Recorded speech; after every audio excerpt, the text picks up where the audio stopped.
What's going on? YouTube Wednesday? Ooh. YouTube Wednesday now. Okay. Well, it's gonna be as I find out because Naomi got bumped up for 14U because they didn't have a plethora of people like the 12U team did. So I think there's gonna be two 12Us again.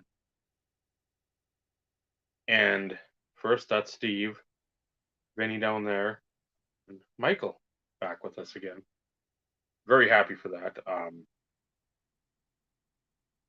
But she's got the 14U, and sort of the reason was like, okay, you've faced high school pitching, you've seen better pitching, you're not used to the fucking lollipops in there and the broken yo-yos. So again, her batting doesn't say it, but I mean, it's we've already been working on a lot of that the last week and a half.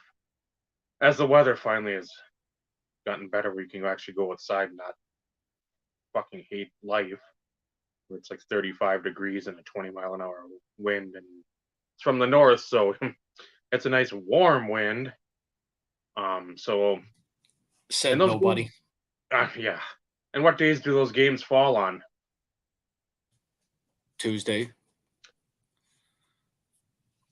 As it were. So It for the happens. for the foreseeable future, basically through near the end of July, that's I think the games because I think it's the 6th, 13th, 20th, 27th. Obviously, the next week, no, because I think the 4th of July is on a Tuesday this year, if I recall, because Monday was last year. And then the 11th and 18th. And then the 25th is going to be a hodgepodge of different locations. You will not see Terrell Davis paraphernalia, memorabilia. You might see one, possibly. You might see the if you send a particular item up there. Again, I'm just saying this is a if you're a betting man or a betting woman, betting person, you're sitting there. You can throw a couple shekels on that, and but it will not be. Steve will not be in the spot he's in. I will not be in the spot I'm in. Um, Vinny more than likely be in some spot somewhere within the confines. Michael possibly will be in the same. Who knows? Again, that on the 25th. So keep that in mind, and that's a couple weeks out. But again, seems like everybody's trying to take over Tuesday anyway. And I mean, we'll take it back. We'll fucking guarantee we'll take our spot back. But floating heads and Final Fantasy and fucking card sales can go fucking play in the fucking river. I mean, fuck off. God Christ all fucking mighty. Just fucking leeches and fucking goddamn parasites. This community is a fucking joke with these people. I do have to ask Dave. not to change the subject or anything, because we always like those diatribes. Uh, they are amusing Oh, to most of us. Trying to avoid a repeat of the one episode where like you and I both were just I don't know in rare form. it was like a any McEnroe Agassi just fucking serving yeah balls back and forth. Oh, any confirmation for Sunday? no, I'll shoot Scott over a message tonight. Thank you for reminding me because again, that's fucking literally every day is a just a pile of fucking cookie dough. It's just a mess of shit. And I'll remember the few things. Otherwise, it's like I don't even go to the post office because again, A, nothing's coming in, and B, it's just like I fucking forget. Like 7 at night, I'm like, huh, should have went to the old PO today. Whoops. And that'll go on for like 3 days, 4 days. And I know I see the eBay thing. Hey, your item's delivered. So I'm like, I know stuff is there. Not currently, but I mean the last couple of weeks, it's just been fucking get home from work, make food for Naomi, run it over to the game, or run it over to her leaving on the bus, gas up the car, check the fluids, fucking get my shit ready the same time as hers, and then vapor out and go. It's like you get back. I don't even want to take a shower. I just want to go fucking crawl upstairs, die in bed, and just fucking. But again, So for those who are curious, why I asked the question, your IRP crew has been invited to Big Scott 35's show on Sunday to talk about the National. Dave was approached by Scott last week, I think it was, Dave. yeah, a week, maybe 10 days now. Again, so Scott, if you see this at all too, that's on me. I take full responsibility. I'll share the meme or whatever on fucking Instagram about the guy doing the leg press and ripping ass like he's sitting in a fucking kid pump. I can't get back to you. So again, that's on me. So, but yeah. So I just wanted to give everybody a heads up for those who want to come hang out and watch the IRP crew on Big Scott 35 show on Sunday, 7 p.m. Central Standard Time, I believe, 8 p.m. Eastern, if I'm not mistaken. Yeah, I think he's out somewhere, Virginia, Maryland, somewhere out that way. Maybe Pennsylvania, somewhere in that like mid-Atlantic region. Yeah, so looking forward to that. It's been a while since we've made a guest appearance elsewhere. Not by choice, not by design. It's just we had, I don't know. There's been too much. It's too much tough shit going on. Tough to get us all in one spot unless you plan several weeks in advance, and even then, it's still difficult. I mean, yes, and yes, Paul, there won't be an ish. I don't think in that situation, since it's not our show. We stay on brand. Yeah. Scott probably starts his fairly accurate on time, like others do for the most part. Been within a few minutes, so not like I was starting 15 minutes late. Well, it's a little past the original designated start time. Not really late per se. It's okay, Dave. It's late. Everybody's just got accustomed to the ish. As they should. Because the three of us, not including you, were here early, waiting for you as always. This is true. Every once in a while, it may be me who's late, but not normally. It's Dave is the one who's normally fashionably late. And I did throwing that out there. And I didn't even know about it until 20 after 7. Because you got a random text with a link? Yep. Yeah, I didn't even know it was on Wednesday. I'm beginning to think, Dave, because we may need to add Michael to the smaller chat.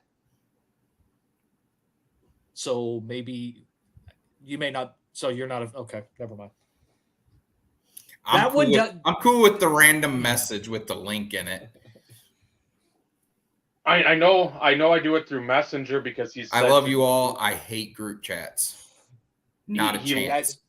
And especially with photos. You've said before you hate photos because they fucking bog down your phone through text.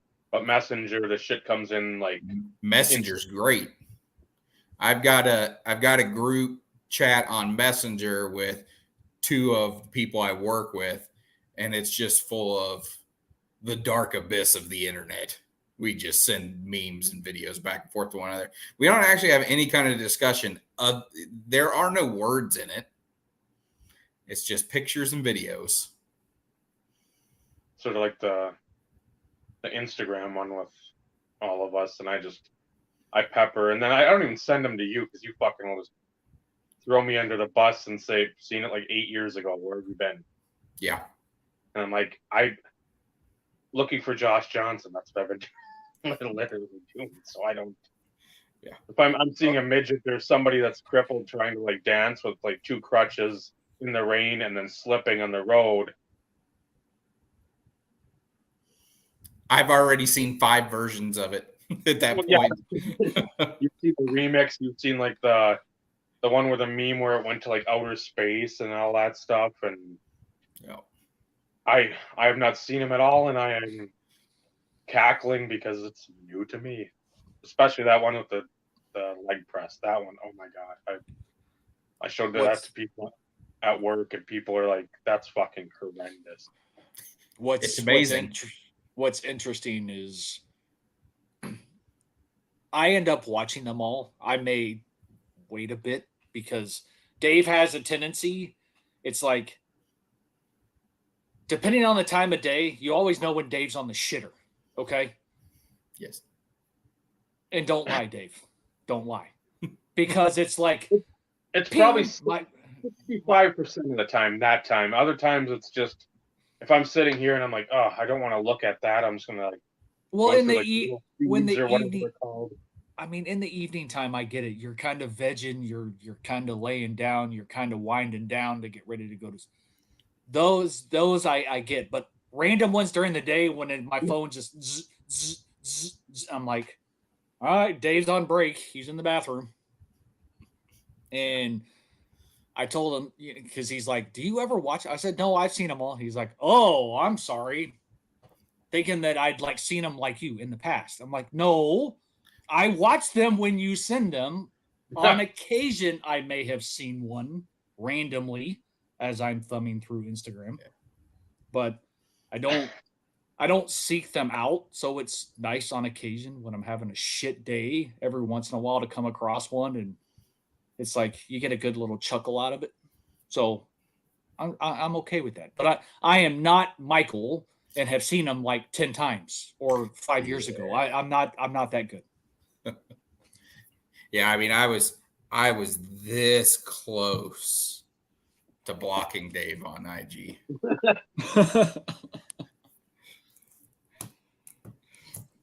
I'd have laughed. Just throwing that out there. Of course, then again, all you would have had to do is pick up the phone and be like, Dave, dude, what the fuck? Stop. Oh no. I had already done that and they kept coming. Oh. So obviously did not compute. Well, I send the ones to the group one on IG, and then I send him like, okay, maybe I'll send like a couple and see it. This was like when I was in 8th grade. I'm like, how the fuck are you? What the fuck are you talking about? It wasn't even around me. You got it.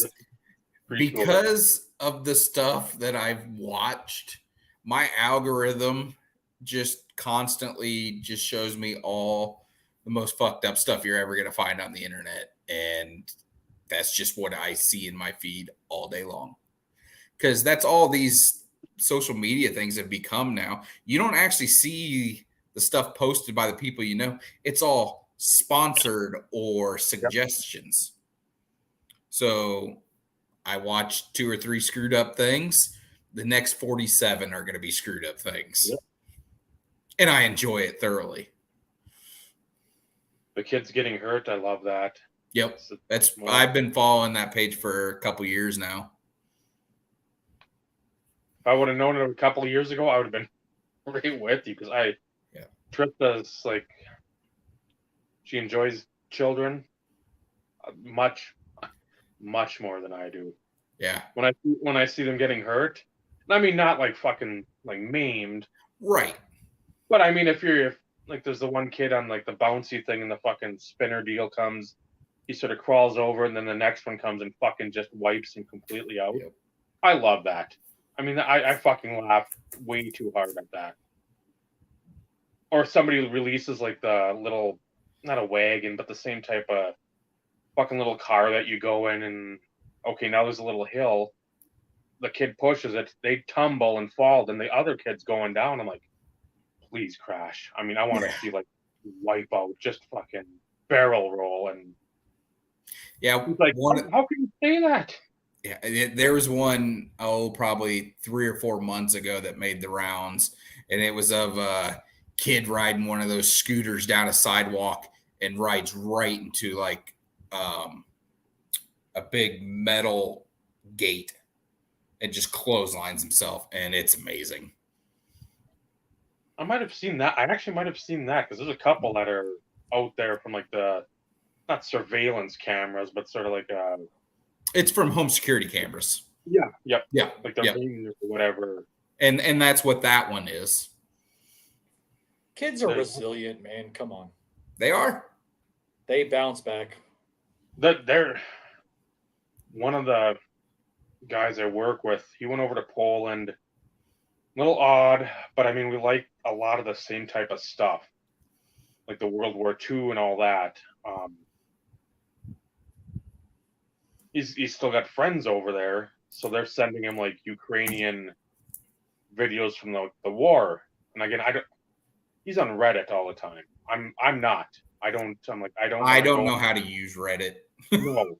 Like, well, you have to do. I'm like, you want to show me something that you think that I'm going to really enjoy. Okay, that's going to be like the end of my Reddit experience. I'm not going on there. I don't care to fucking waste time. I'm sure I could find a lot of those videos. He had one, was it Monday? Yeah. So I was putting in a coffee order, and he's like, well, you must be done for the day because you're sitting down. I'm like, no, I'm trying to like email a coffee order. He's like, well, I want to show you this video, and it's like something I think you'll enjoy, because we bring up videos that were like, I wouldn't say traumatic, but leave a lasting impression because of how gory they were. Yeah. And there's one I remember seeing in Haiti where two people stole something in this like market, and it was sort of like in the middle of a road, and these people got like literally beaten to death. One of them did, because he got hit with a board, and it was like in a 540p video, but you still could see like covering, and it's like he's slouching, and the other guy got like whacked with the board, and I think somebody threw a rock, but he was still moving, and they threw a big like I won't say a dump truck tire, but something of the ilk was under them, and the one was on, and then they torched them. And I'm like, and this was on Facebook like a number of years ago in like a hidden group of delight of like all these like fucked up videos, which are now all like wiped off there. And I'm like, well, I haven't forgotten that one. Yes, they're wiped off there, but there's certain groups you can be in where you find that stuff. There's a group I'm in that's called Did I Just See Somebody Get Unalived Again? And all the videos aren't posted in the main post. They're buried in the comments. Okay. Thanks to them. Now, however, I don't like watching those. Those aren't for me. I've seen some bad ones. I saw one from the Ukraine-Russia war where somebody literally just throws a grenade into a foxhole. Yes. And you knew there were people in it. I'm like, hey, I don't need to see that. I don't want to. Because I remember all the way back when the beheading videos were on YouTube. Yep. I remember the first one.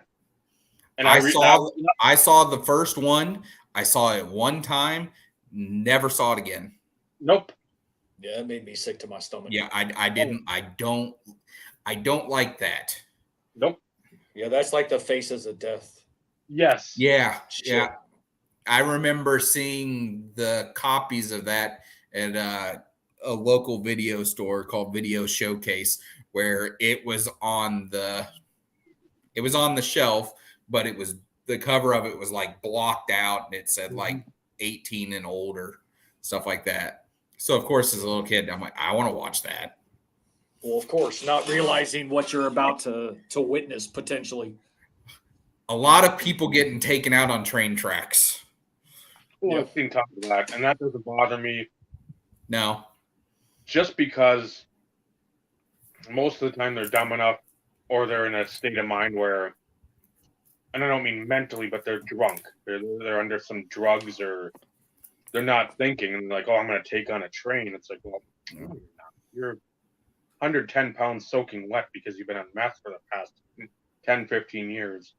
You're pretty much done, and you're like, and then the train comes, and well, it's like a human pinata. So yeah, there's one though that he just showed on the Monday one, because he's like, this is probably going to be the one I am. Because he had another one, I think, too, from like Russia with the drones dropping the grenades, which is that footage is amazing. Where it just, I can't believe some of the stuff that happens. But this guy was riding his bike. So Eric, if you're listening, please take note of not what to do in this situation. On the road, which he wasn't like super close to the curb, and there was no real like lane markings or whatnot, or like a bike lane. And he got too close to the right rear tire, and he went under. The bus went over. I'm like, I don't want to see this again, but I need to see like how this is transpiring, because I understand the outcome, because it was not good. The worst part now, there's a lady walking her fucking dog right there, like on the sidewalk.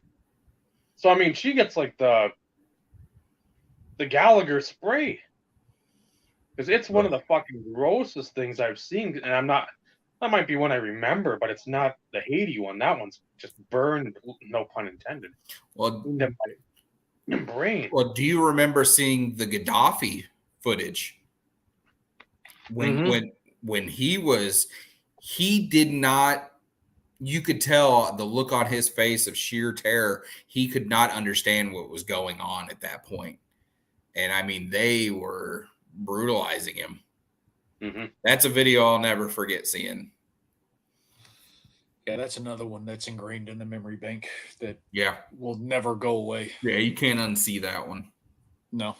But on a lighter note, the one thing the one thing I do remember from Reddit, and it's one of the greatest things of all time, is the big, huge, long subreddit on the poop knife. Do you all know this story? If not, start getting into it. You need to go find this. This was from several years ago. There's this guy. He's dating this girl. He's over at her parents' house for the first time for like, a family dinner or whatnot. He goes to take a shit, and he comes out, and he asks where their poop knife is, as if it's a normal thing. He grew up in a house where they had a knife that sat in their bathroom to cut the shit so it wouldn't clog the toilet. And it is one of the most incredible stories you've ever heard. And then all the responses underneath it, it's amazing. Because in his mind, this was a normal thing that everybody had. Yes, go find it, Daniel. It's amazing. It's better than reading the Amazon reviews on the sugar-free gummy bears, because that's also one of the most amazing things you can do. That should be illegal. Sugar-free gummy bears. Oh yeah. Yeah, and that's the consensus of the comments, the reviews underneath. They're very colorful stories. That's sacrilegious. I mean, it's amazing. But yeah, those two are very fun things that I've found on the internet. On top of some of the fun things that Michael has gotten since Paul talked about, pickups for the week. Dave hasn't been to the post office. Yeah. Obviously, Vinny's probably helping with homework, which is why he's off video, or we've run him off and scared him away because he's like, poop night. Yeah. He's getting his poop night. That's everybody's homework assignment before next week's episode. Just go find this and read it. So we'll give Michael the limelight for a minute. He can show off some of his recent pickups. I have none, so I have nothing to show. I got some when he's done. I mean, I've got a couple things. So Dave will make you big.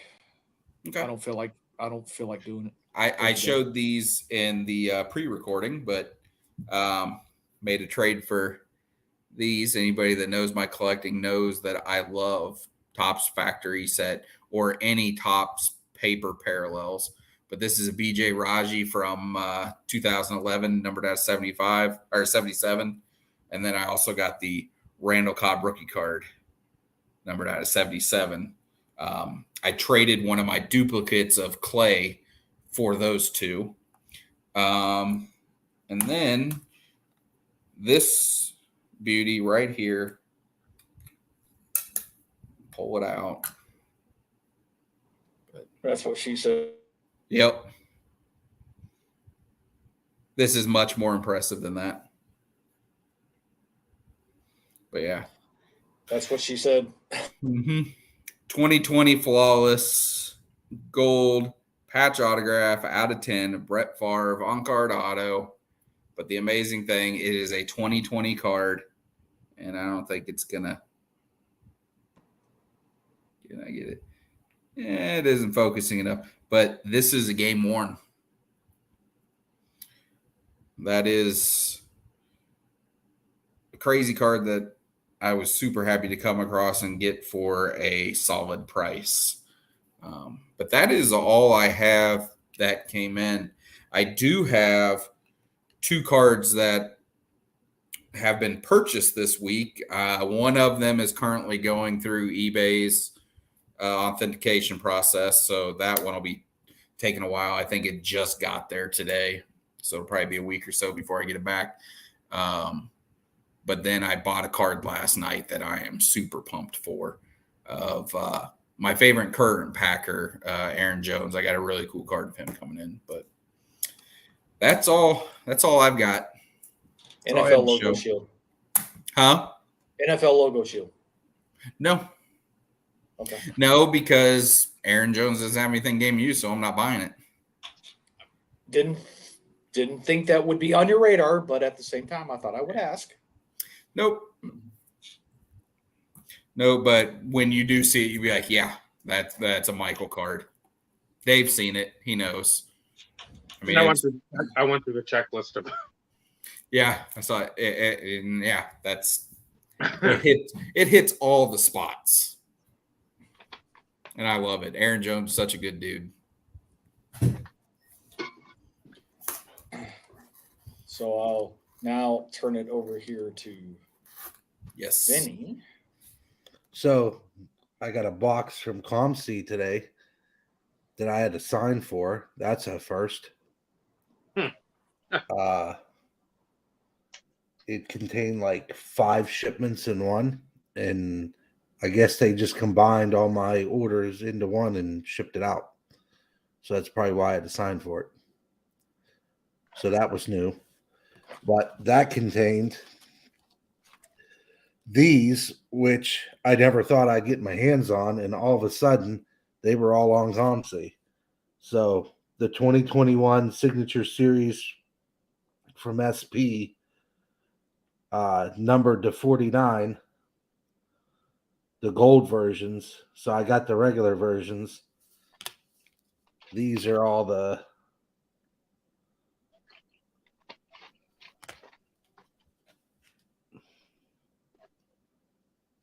profiles, the 6 of them. That's a double because I just like that one. What do you like about it? I like the setup, Dave. I like the setup. I said it first. I said it first. And just for the record, you like that card. You like all your cards, so I you'll do. get doubles of almost everything. Well, not everything. It's Nearly.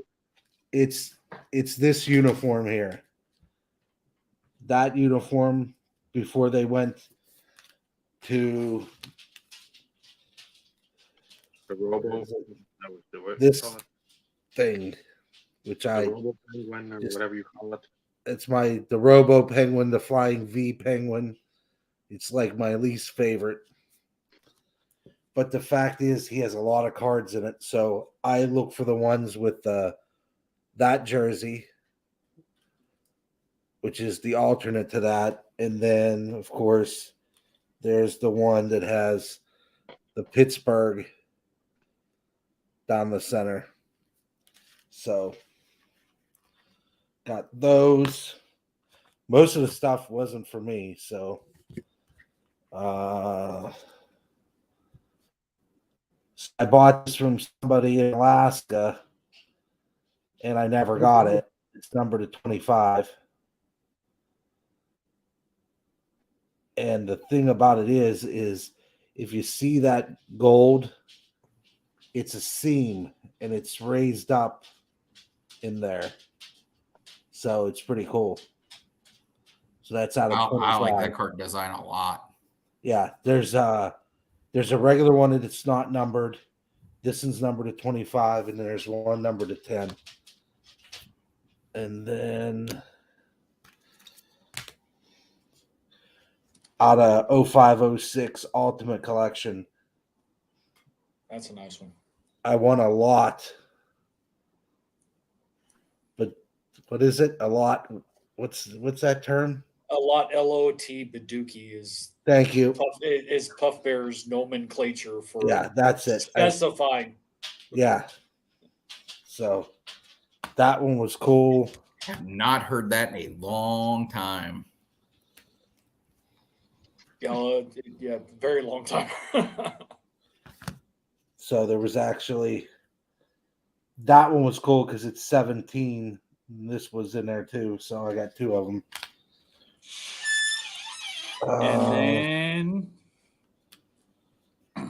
And then Yep. It's like a stack from Christmas. The winning materials with a stick piece. that's nice looking.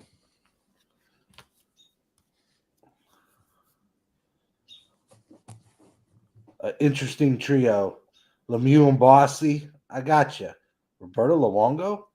But Roberto was a good dang goalie. He's underrated. But But just the eras. I mean, they crossed over Lemieux and Luongo, but still, the first two, you think of them in the 80s and 90s. Yeah. Then I got this brick in out of Trilogy. It's just a simple patch, but as Bob would say, that's a thickie. Was that one of them ones they call triptychs or whatever the fucking Tri picks. Triptychs. I see that word and I'm like, what the fuck does that even mean? We'll put that back up there. Try. Moving on. Another term. I'm the same way. I see that and I'm like, I don't want to get that card because I don't know that word. Yeah. I pronounce it the same way, triptychs. Then number to 100, mirror blue with a piece of jersey in there. Certified's the best. What's this? 0708 game jerseys. One of Michael's all-time favorite. Certified. Absolutely. I have tonnage of it. Lemieux, Yags, and Eric Lindros. Is that out of Artifacts? Artifacts. Yes, it is. And then one of Vinny's favorite products. yeah, I mean, because I got 3 Stamkos cards out of Artifacts this year, numbered to like 25 or 15, with the sickest patches in the world in them for under $20. Okay. So this is on ComC for like $200. And I don't know why, but numbered to 350, Lemieux and Yager, minus And, the pro. and obviously you didn't pay that price. Not even remotely close. And then Lemieux and Messier.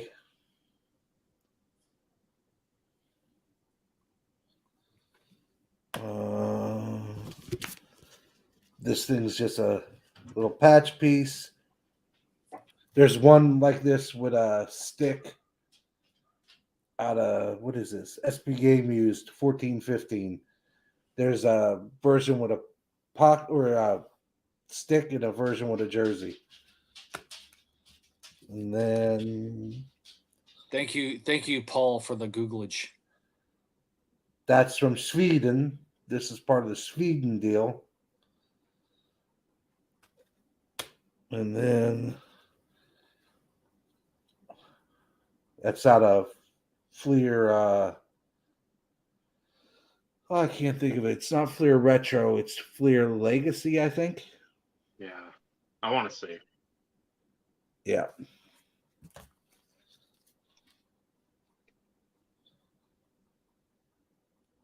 That little Lemieux one.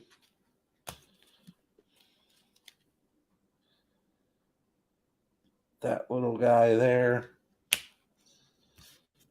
This one's out of Sweden deal too. This is out of Mass Collection. Hard to find. I've only seen 2 or 3 of these. So I was stoked to take that one down because it's different and I just think it's cool. It's out of 250. You think there'd be more around, but there's not. Little for Jeff Morris, a little Pacific Action out of 110. Another Pacific Action out of 250. More artifacts.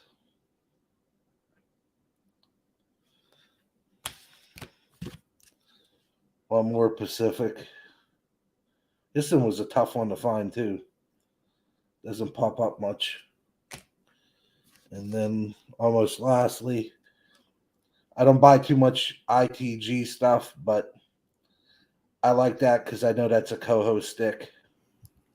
That's a great looking card. Yeah. That looks like old Upper Deck. I don't know if this was when they were. No, this is still in the game, made in Canada. So this is before they had them for a while. And then lastly, Lemieux, Iserman, and Messier. Number to 75. Iserman has one of my 25. favorite autographs. Excuse me, 25. I don't have anything Iserman, and he's like my second favorite player, but his collection lacks so much because I'm so involved with the Mario stuff. But I pick up stuff like the insert sets that Mario's in. I always get the Iserman to finish the insert set, but I grabbed last year. I grabbed his. I think he has 2 Young Gun reprints.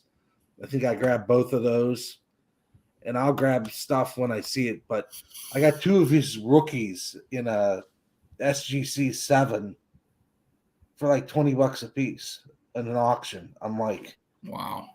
They were tops, but still, 2 SG7 rookies for. And I think I got at the same for time the cost I got of grading. Yeah, it's just like, and I think I got a Phil Bork rookie. No, Ray Bork, wrong Bork.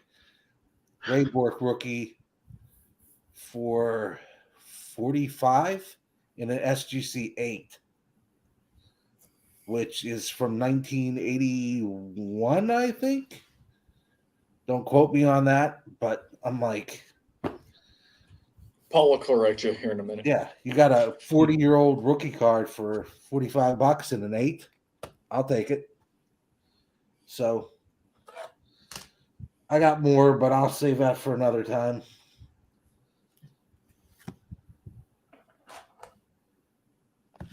These will get filed away tomorrow because I'm running out of space. And that's a tough place to be in. Running out of space. Damn. Yeah. That's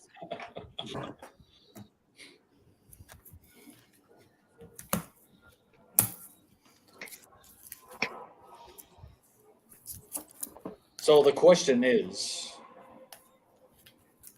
because you didn't show off anything last week, I don't believe, Benny. So how long is this stuff gathered up? Has this been a couple weeks, 3 weeks, 4 weeks? That's a question for you, Vinny.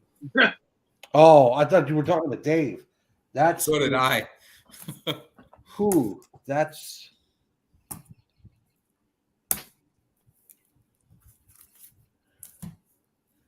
was before Ghost. Beginning of April. Okay. So it's been a time of accruing. Maybe even no, there's March stuff in here.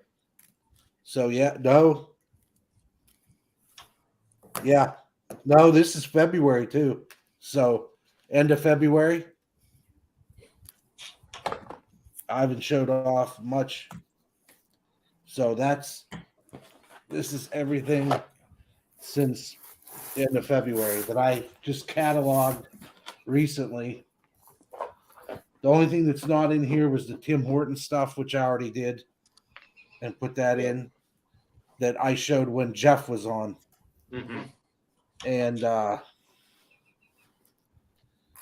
the 2020-21 SP Legends signature stuff that I showed, where those profiles came from.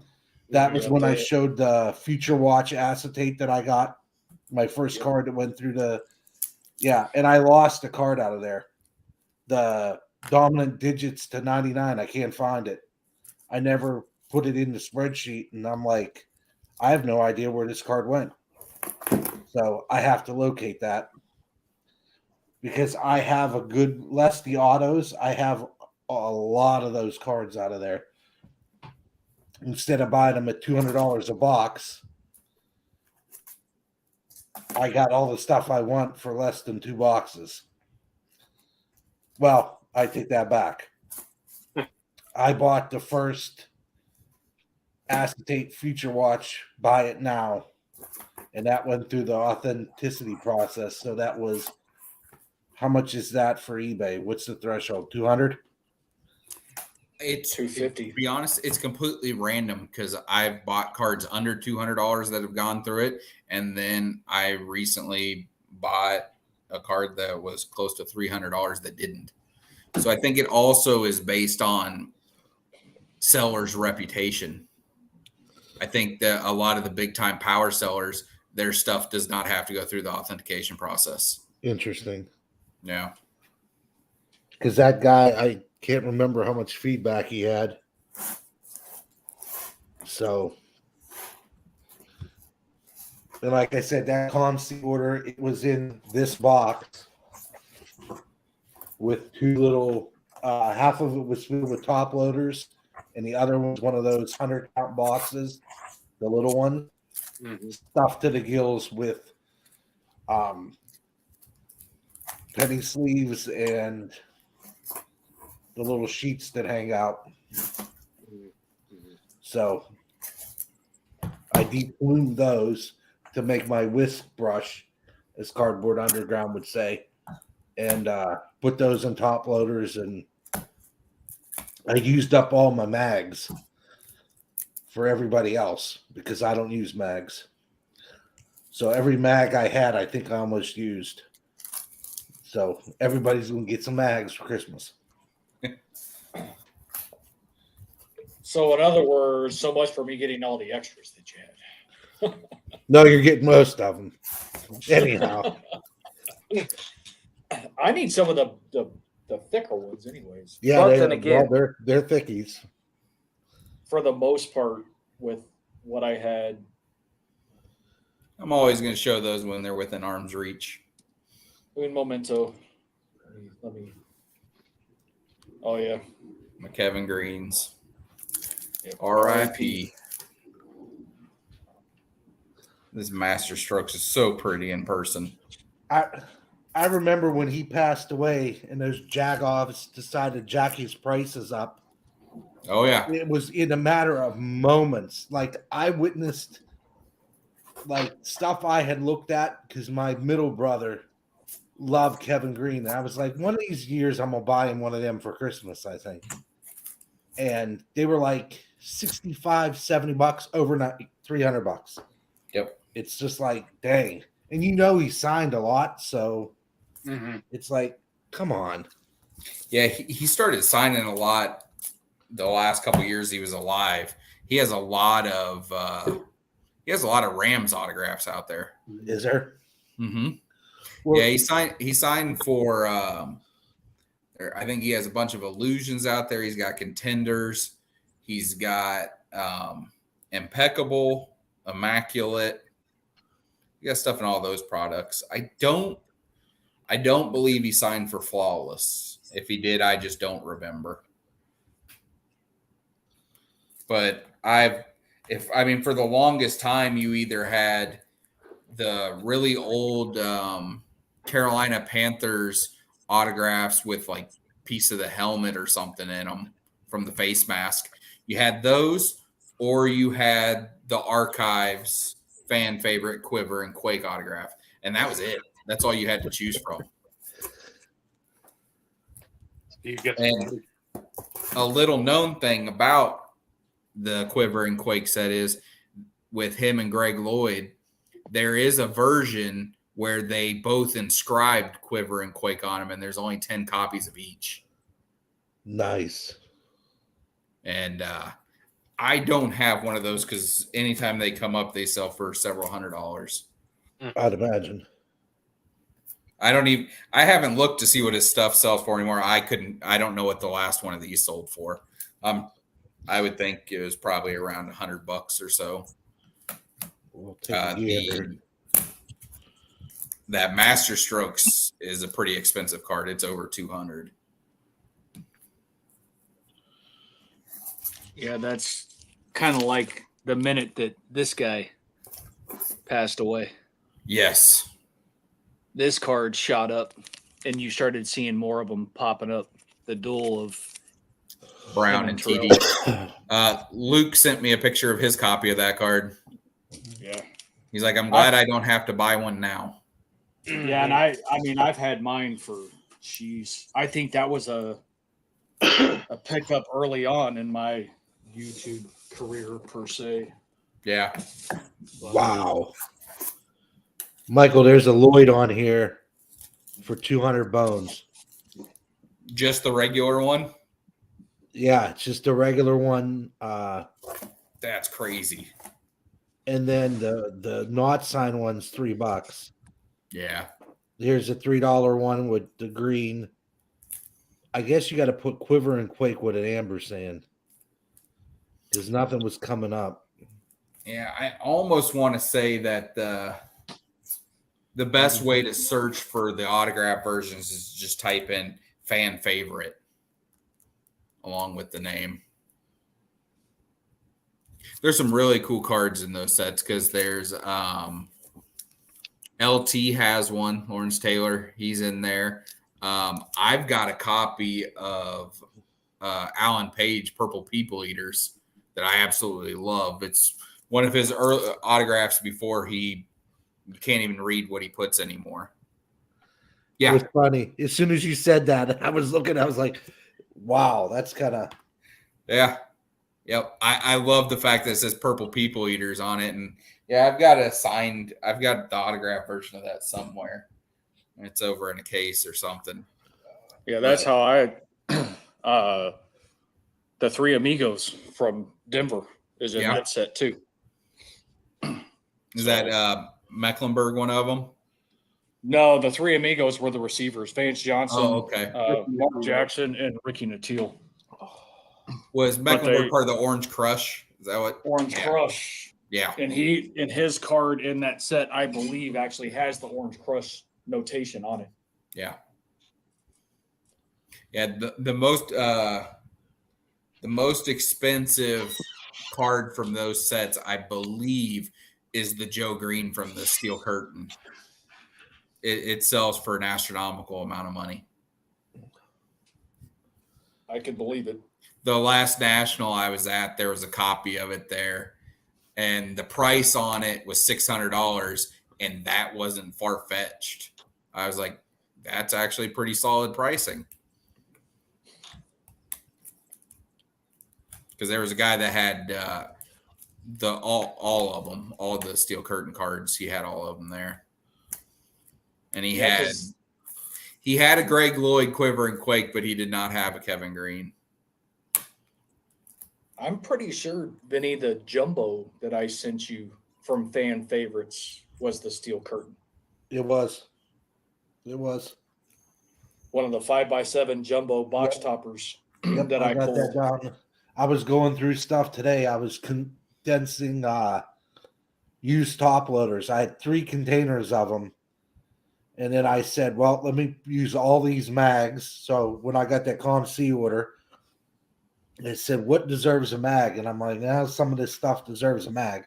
But I can't go without putting a penny sleeve on top so it doesn't scratch the surface. So I just did that, and then I taped them shut and threw them in a box. And I did all that, and I have your savers for when you get here. Your card savers. So there had been 25 of them in there. That I got. I only need a handful as it is. I'm sending more to be looked at by Bob than what I'm actually going to submit. So, and even then, you could say screw it and go in my closet and grab out the new Beckett ones and use those if you so do please. It's up to you. I don't care. I have 2 or 3 things of the Beckett ones, and I have the what are they called? The gold, 100 of them, I think. Start submitting stuff, and then the prices went goofy, and I was like, well, screw this. And like I said, when I can get cards that are basically $20, graded 8 or better, I'm freaking getting them. Because I got a Metal Universe 96-97 Metal Universe Lemieux. And I have probably 15, 20 copies of that thing raw. But those things chip like a son of a gun. Super condition sensitive. And I found, was this SGC or CSG? CSG 9. And it looked pretty friggin' clean, except for the very bottom, and it's on the bottom of the card, not the corner. And for a 9, and it was $14.99. Yeah, you can't beat that. There's my card graded. I wanted to get everything in PSA, then I said, whatever. I said, the other day they had a Topps total Topps.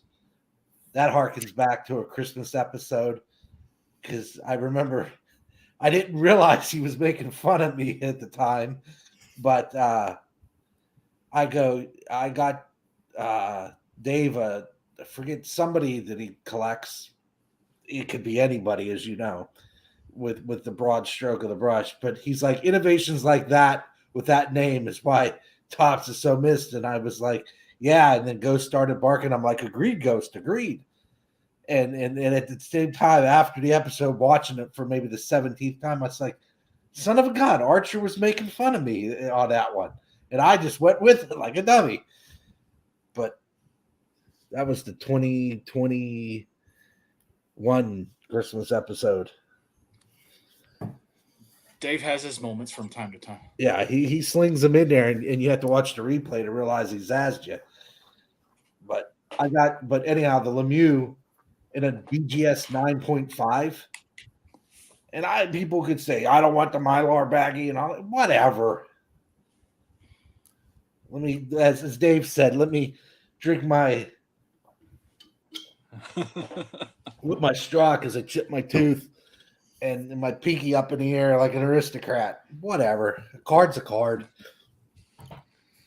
People, I don't care what you got a freaking card numbered to 25. No, what is it? What's that one I got that time, guys? The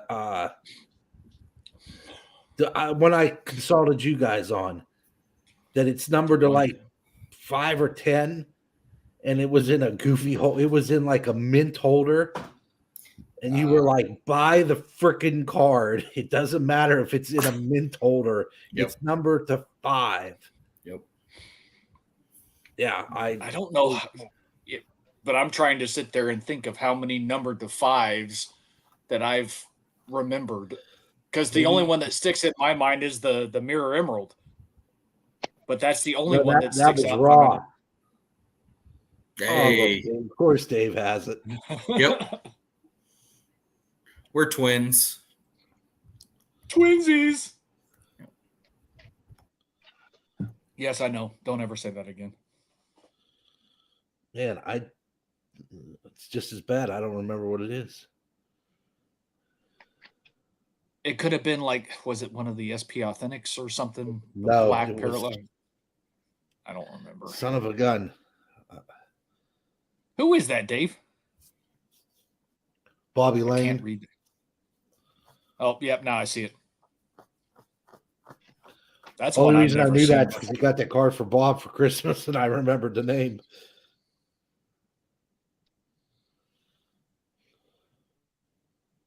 Old school freaking patch.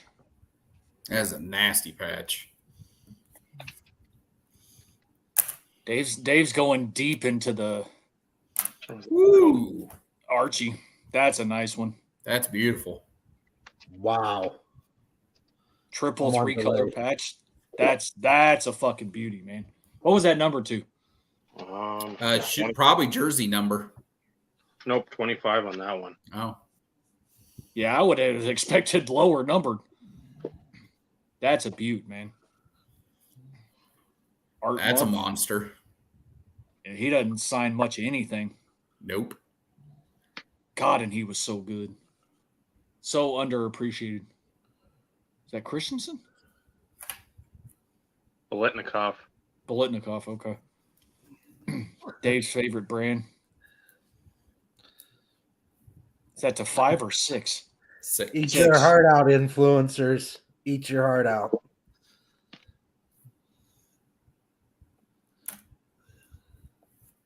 Alex Cares. I think I pulled one of those out of 08 Gridiron Gear. I bought an inner case. Hell yes. That's Riggins, isn't it? Yep. That's a Yeah, nice with the one. mohawk. I've got the TD Clinton Portis from that set. That's fucking killer. Yeah, that's cool. That's killer, man.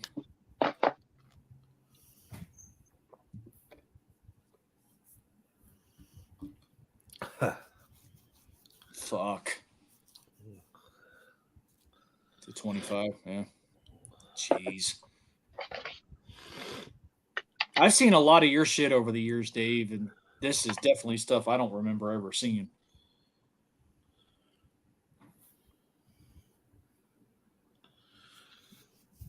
That Bulldog Turner? Yeah. Remember, buy the card, not the grade. I remember those cards coming from the Facebook groups. Yep. People are dumb. That's LeBeau, isn't it? Nope. Bobby Lane. Oh, okay. Dave, are you back couldn't on tell. there? No. He's like, I can't go on there until after National. Forrest Gregg. That's it. I remember when you got that Forrest Gregg. And That's the price a it kill. paid, it was pretty cheap. Yep. Yeah, 101. Yep. Fuck.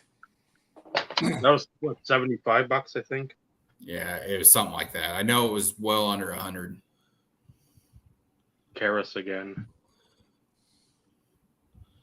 25. Aeneas Williams. Who doesn't exactly sign a Some- ton either. Mm-mm. I was going to say somebody else who didn't sign a lot. And somebody who signed even less.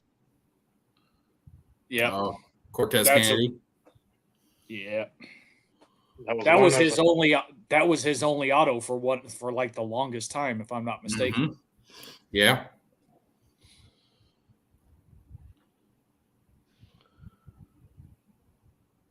Alvin Bethea, yeah. Is the gold number to 10? The greens to 5.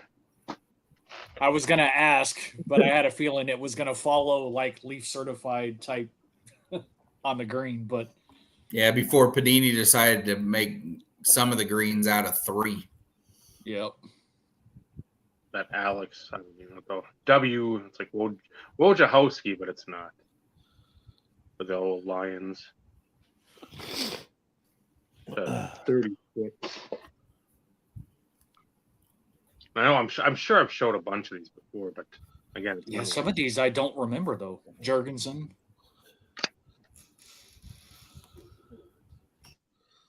10.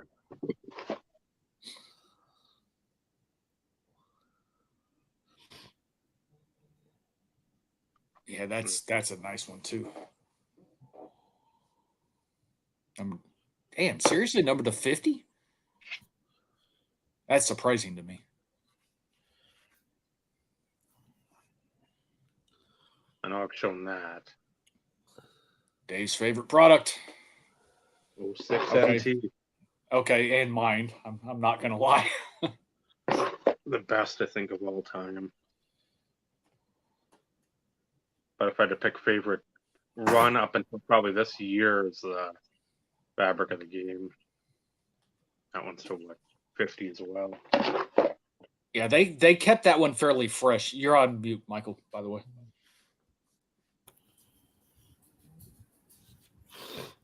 Henry Ellard. That's low numbered because the team die cut was like really low. Yep, that's the SP version.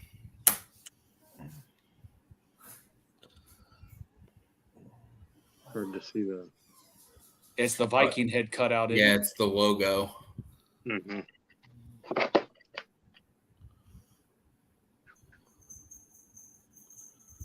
Nasty.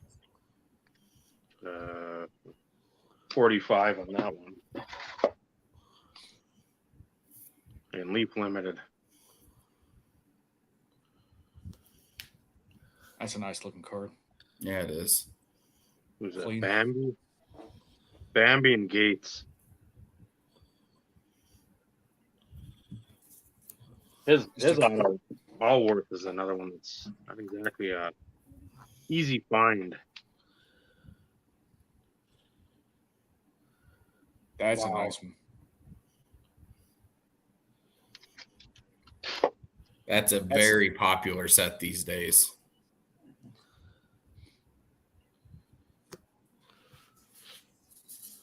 I mean, plain jerseys, but still.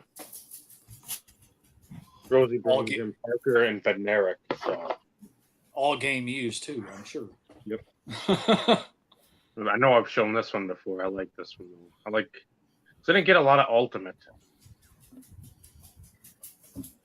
Interesting combination of signatures, but 3 of them I can see because they're punishing guys. Beanbag Wells, not so much. Yeah. But again, I'm sure you had to incorporate a fucking rookie, so that's the one you want. yep. Was that out of SP Signature Edition or whatever? No, that was Ultimate Collection. Was that Ultimate?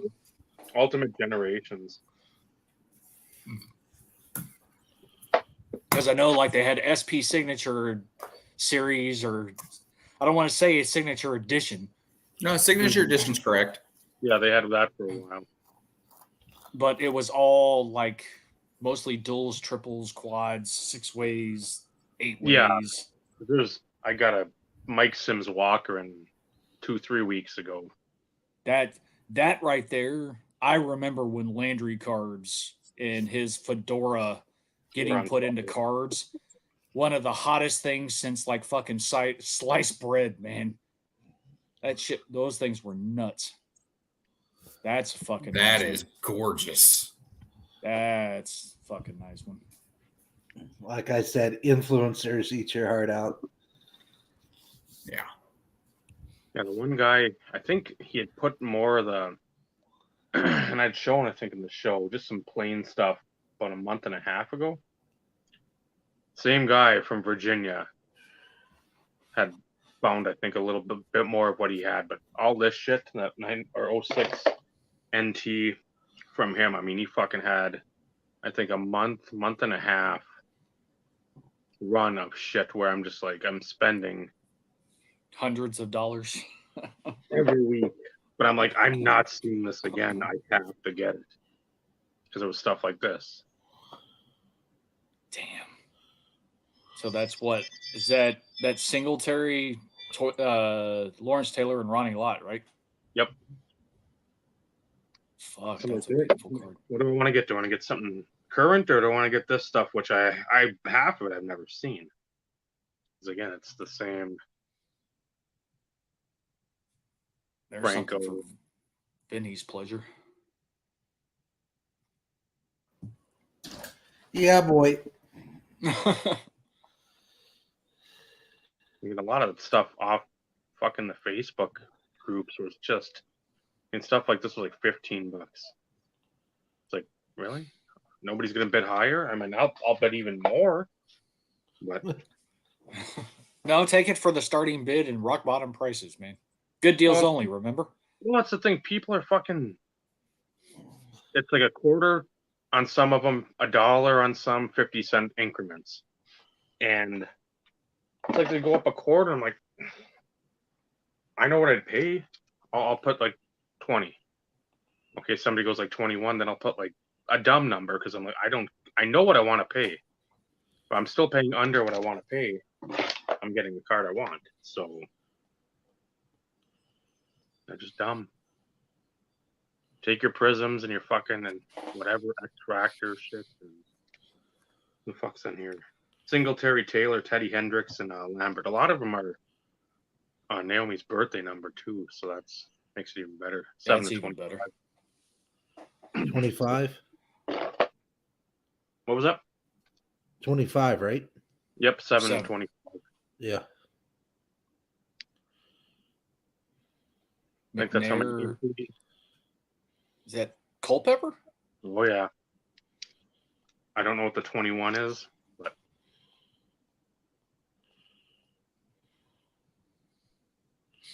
Number to 27. Oh no, 221. Okay. 21 out of 21. 21. eBay 101. Sorry. Absolutely.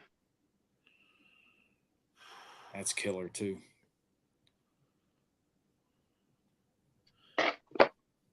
My eBay crashed trying to find that card, fellas. It just stopped. It went poof. Surprised you own something with a Tony Blomo on it, but It was the Jurgensen that, I figured that, but like, well, Roman's not the worst in the world, but again, it's not something I go and seek out the old paint patches, or at least for Maynard. It's a white on white patch. You can sort of see in the middle there of Largent. Because a number or some kind of typing. those duels and quads weren't, because like the quads from that year are numbered to 5, I think. Yeah, they are. Let's see if we can. 15 on the dual. Yeah, the TD quad. I think it's him, Bo Jackson, Earl Campbell, and somebody else. It's listed, but I'm not paying $300 for it. And I remember this same seller had all this shit graded. And why would you get leaf limited patches and NT graded because of just how it's packaged? Like, so it's an 8, which I don't give a shit about. But Tom Fears and Bobby Lane, not exactly a lot of game use shit of them. No. Around out there. No, it's still not on here. Speaking of Jim Brown. That's to 25 there. The first grouping of stuff is the old. This was out of what, 97, I think, Top Stars, when they had all the rookie reprint autos. That's nice. Bland, this one though. Try to make stuff like this, Fanatics. There you go. There's you another Joe Green. Mean Joe Green.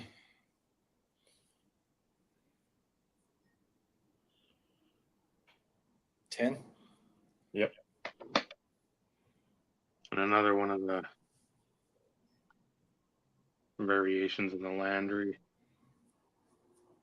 Dorsett Staubach. I mean, if you're a Cowboys fan or fan of them in the 70s, that's prime Huge. time there. Mel Hine and Bulldog Turner. That's fucking nuts. Again, the 50. Again, that's the thing where I'm trying to think if Fisher Bike sold this on eBay. And I'm just like, I don't know why you would, but Damn, that's a fucking patch. That is so sweet. That's nameplate. Yeah. probably the R. Yep. It's definitely the R. Fuck, man. Okay, if you're gonna sell it. I love that set. I remember John and I were going up to Kansas City to some like Holiday Inn that had a card show going on.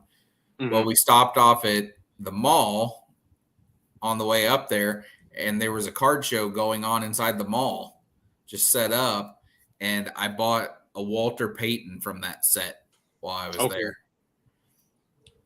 I pulled the Peyton and sold it like a dumbass, but that's back when I sold everything that I pulled. It's like I didn't keep anything.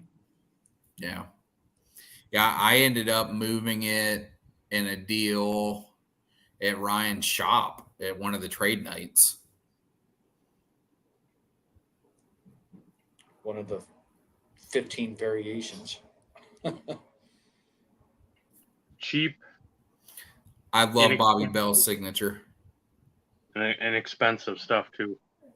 He was a patient at my sister's doctor's office when she lived here in Missouri. Okay. I that's another one that doesn't have a ton of shit. Yeah, she said he was super nice and always offered to sign things if people wanted them. I love the old pictures too. Where we taught you how to block back in the day.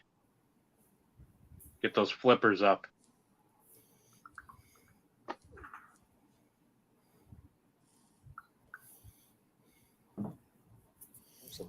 That's a pretty berry. That was such a weird set. Yeah. Another Facebook one though. I think that was like $80 off one of the Monday night auction ones. That's so crazy cheap. I mean, that's probably a $200, $300 card now. Yep. Easy. Yeah. I love these. These are the Buck Buchanan. I think I have a Shannon Sharp like that. Okay. Yeah, I it's all stuff you look back and you're like, man, I wish I would have done a little more. If I could have done this or could have done that. And this was one of the first other than the Barry. I think the next week the guy had this on there, or the first week he had this and then the Barry. But Dion, that's a fucking nice card. Dan, I do not remember you having that card. Holy shit. I do. because that was one that I was like, if I can get this for what I would really like to get it for at 25, I'll be happy. And it was like 55-ish, $56 maybe. He's a guy that's on my list for getting a card for because he won Defensive Player of the Year. However, I'm trying to find a nice 49ers autograph of him because that's the team he played for when he won it. And his 49ers cards are like, it's easier to find Ravens cards than 49ers cards. Let's say his Ravens was plentiful. Yeah. That was an Emmett shoe. Yep. 135. That's a sick fucking patch. Hey, it's funny you show that because let me see here. I thought they were right here. Maybe Right not. at the fingertips. Yeah, right here next to me. I just saw them, but I have the jersey version and the patch version of Clay and AJ Hawk from that set. And that's a set I wish it was just a little bigger. Yeah, because it's not. It's a pretty small one. They made good use of that patch window, though. They do, but it's sort of, I'm trying to remember if it was baseball. Baseball had the. There's the jersey out of 50, and then out of 25, the patches. Chunky one for Clay and 3-color paint patch for AJ Hawk. I thought that was a really cool set.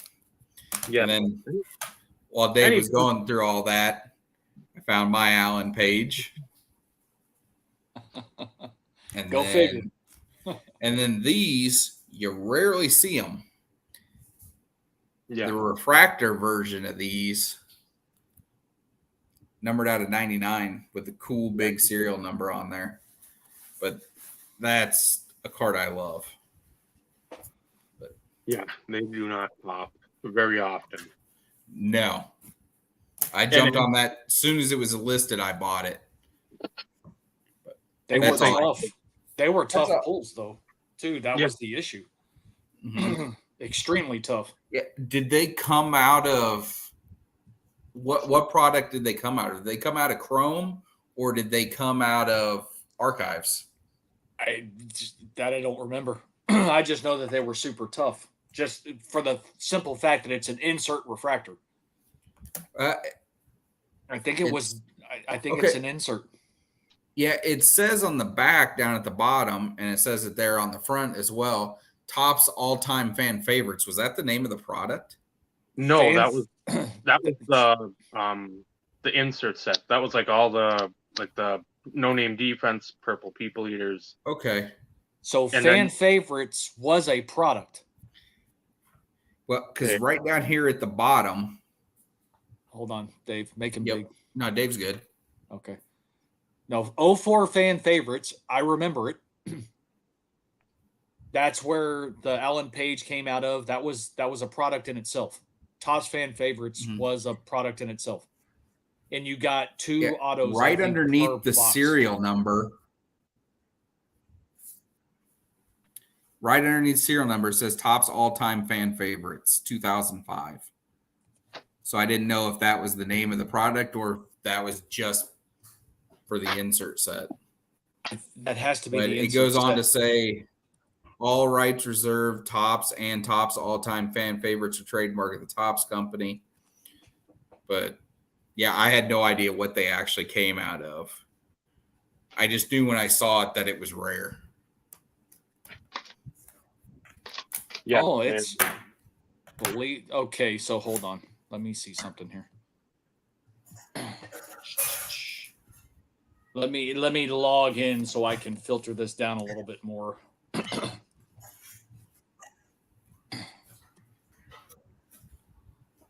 Come on, hurry up. I just want to make sure that I'm quoting this correctly because, that's what we do here. We don't like to misquote information here. It's getting there. Stand by. So I want to look at something real quick on the brand. Okay, so those were jerseys. Okay, so in actuality, the refractors did in fact come out of 2004 Topps fan favorites. So it's a parallel to the base set. Okay. Which I was unaware of because I thought that they would. To me, they almost looked like they would have been re-released with a chromium finished in another product. I didn't know you had that one, Dave. Who was that? $5 million, Michael, if you want it. What's that? $5 million. $5 million.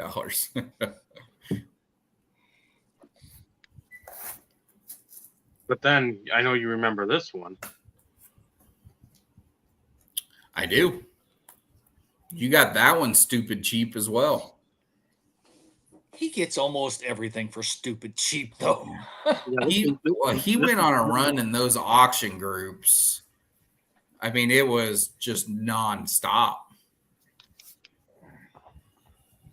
That is one of the coolest sets. That's neat. I would agree, Michael. That was a beautiful set.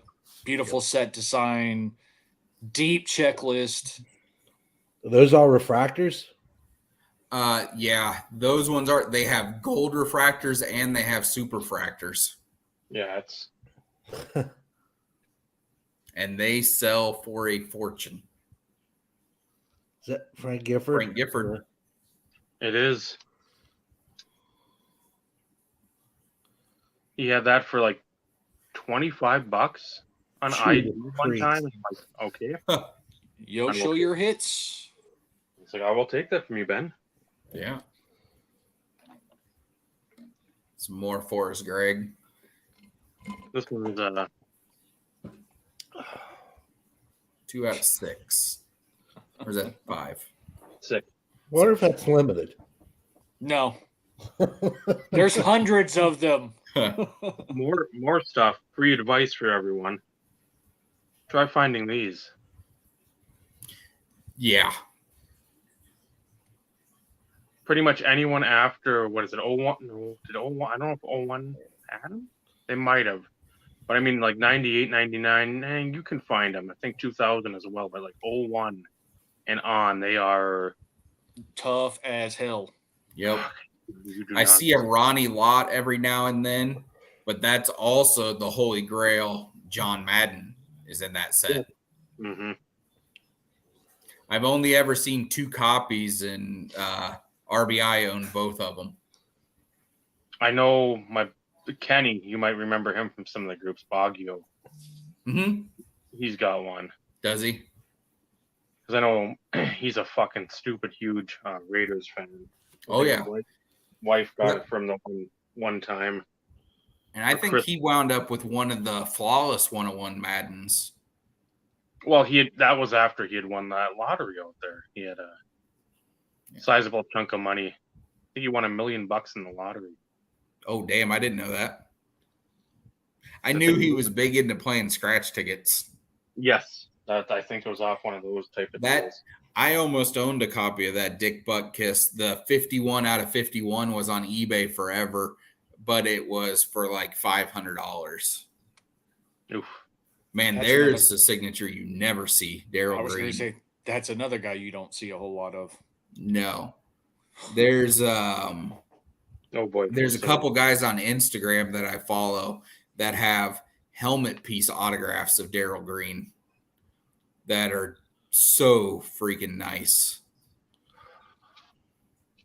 Out of what, playoff? Limited. Isn't that a limited? Maybe. Let me see, because I'm going to be able to find those guys pretty quick.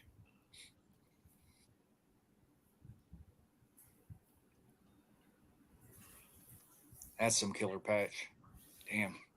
That's beautiful. Yeah, because to me, I want to say I remember something like Leaf Limited Hardware. Yeah, I'm pretty sure it's hardware. I'm pretty sure you're correct. I'm not correct often, but a few times I'm able to pull one out of my ass. Ozzy, Otto, Leroy Kelly, Jim Brown. Show that to me, floating head. Santiago, where are you at? Come on, Mojo. All multicolor too. This fucking Dutch Clark. The piece on this fucking absolutely lunacy. Oh damn! Wow. Was that a piece of skin? Good lord. It's got his DNA in it. Gives new meaning to PSA DNA. What's his name? God damn it. I can't. Anthony Hopkins? Yeah. Silence of the Lambs. It's the Hannibal edition. Yeah. Etching. That gives a new meaning to etching noises. Judas Priest.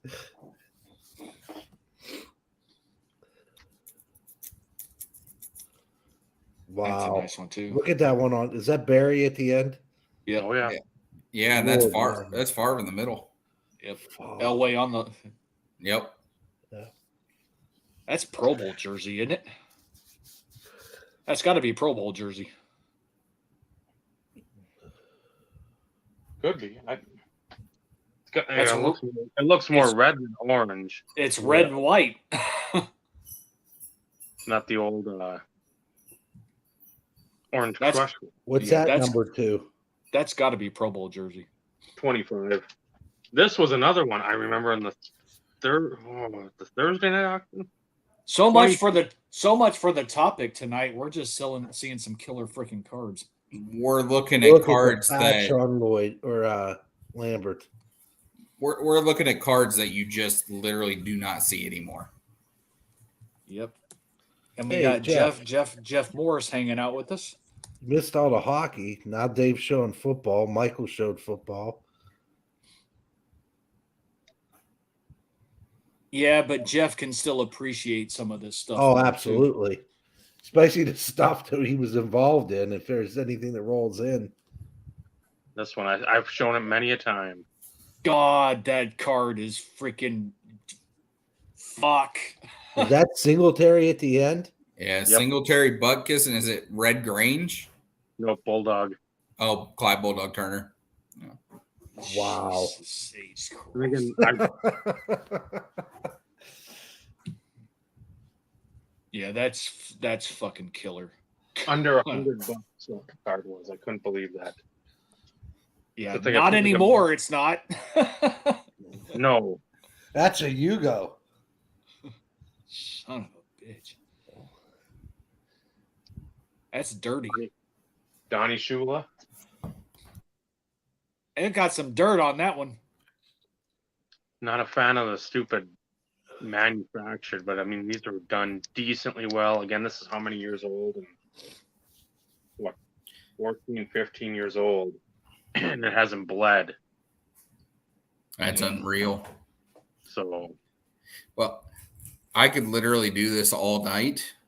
But I'm going to get off of here and hang out with the wife for a little bit.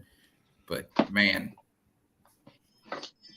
maybe this weekend, Dave, if you have free time, you could just get on here and just show me this stuff again.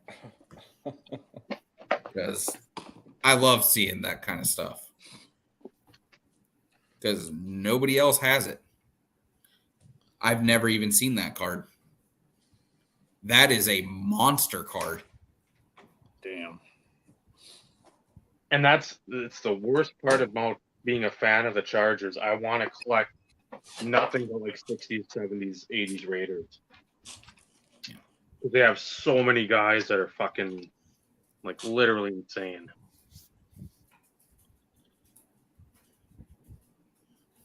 Crazy Legs Hirsch.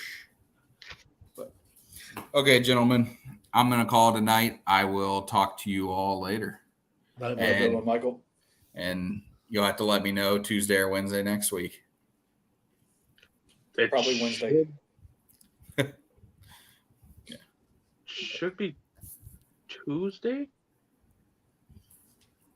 I think, because June 6th would be like her first games. Okay. Then Tuesday, it should be next week then. Okay. Sounds good. I will talk to you all later. Have a good one, Michael. You as well. So I figured it out. The card. Which card? So I thought my mind kept on pointing to this. So that's the Okay. National Treasures Emerald number to 5. Well, that's I not, don't know why my brain kept on locking and loading on that.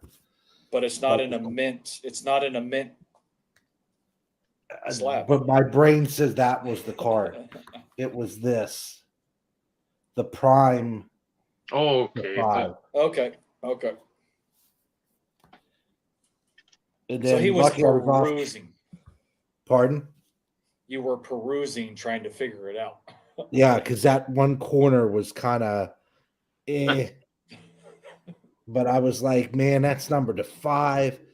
I'm not going to see that again. And I haven't. And I was just like, you know what, idiot, pull the trigger. And I'm glad I was off camera because 2 videos before that was back August 2nd of last year. So August 23rd is my grandma's birthday. Passed away. So I had a video in there of trips to see her, and that started playing. Then the next one was Fluffy Friends. So I'm sitting here just bawling because my dog and my grandmother, and I'm like, bah. I just wanted to search for a card in my pictures, man. I didn't need to go down memory lane and freaking Niagara Falls. Oh, How it works out, though. I know. Jeez. So do we spend the last 30 minutes talking the topic? That's what we usually do. We haven't done that in a while. Oh, that was fun. We got to do more of that. I know See, this is. the only thing I have to show is Terrell Davis stuff, and that gets old after a while because it's the same freaking player. I remember that. It's like a card history lesson. The freaking rainbow foil. That set was done so nice.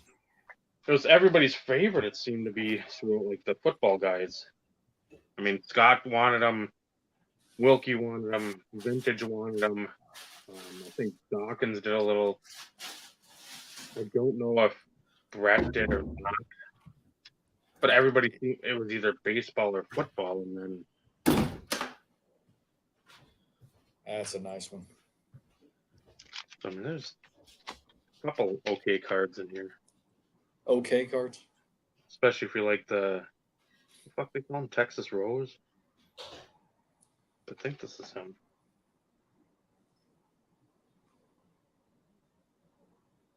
Earl Campbell. Damn those patches. And one from the movie, because there's a movie about this guy. I think then his stuff popped huge. Oh, is that Ernie? Yeah. Yeah, I think what he went to Syracuse too with Jimmy Brown. Don't give me the line. But I remember the few products he came out was right after the movie. Yep. And everybody was going crazy for it. Where's your little man? Dickerson and the Raiders. That's your Uncle Ghost. Yeah, that's a nice one.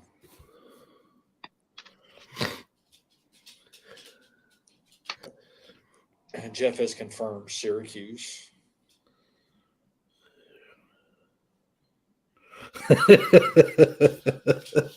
I just read Paul's comment. DMC.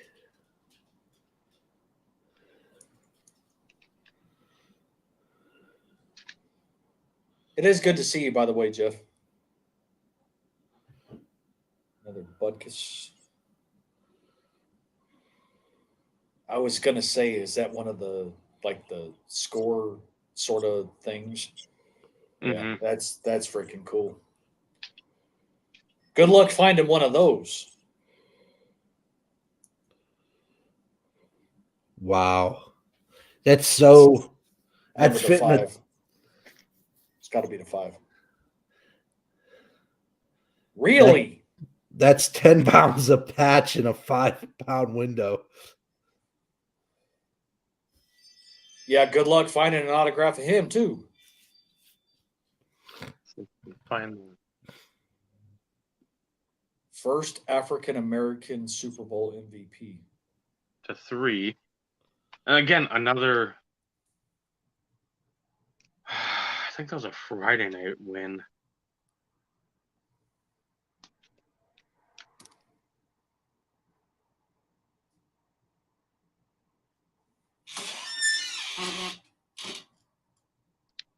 Well, yeah, with Jim Brown, that was basically him. A lot of good he did, and a lot of not so great. Yeah. But Jim Brown's the whole reason why TD made it into the Hall of Fame. Yeah. Because that was always the argument.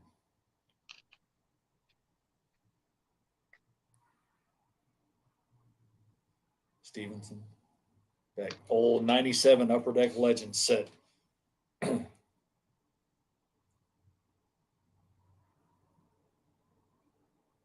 old Deacon. I was going to say Deacon Jones. Yeah, all the higher end autographs from that 97 Upper Deck Legend. So many fakes out there.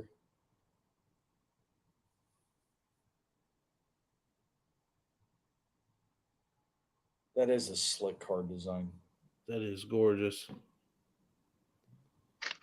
That's like the Rogers that Michael recently got, isn't it? Yeah. Is that Eller? Yep. Man. 3 across the board.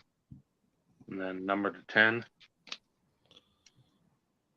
That one, so the breeze that you showed earlier, Yeah. I ended up, I pulled a Bush 2-color patch auto number to 5 years ago. That's why I thought it would have been numbered to 5, but I guess the auto versions were.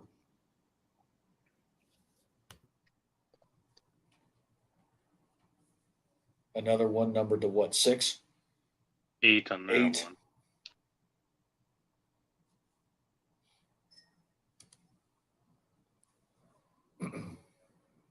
Some of the newer stuff, but still cool nonetheless.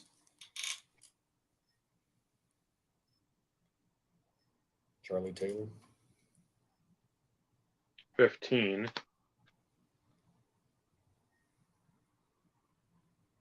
The award winner, Chuck Foreman.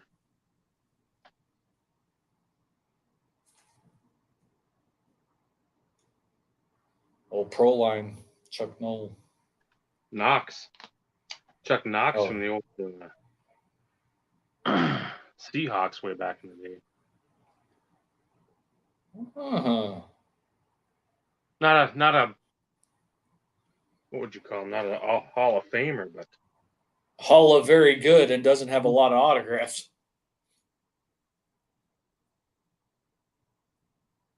Look at this. Now he's going into basketball. Pulling out of Barkley. I don't think there's much.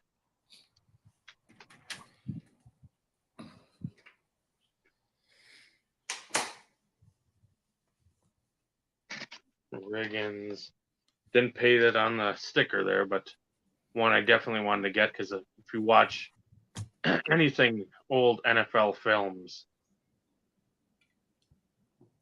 him and Lombardi, that's who you see. That's Hank Stram, isn't it? Yeah.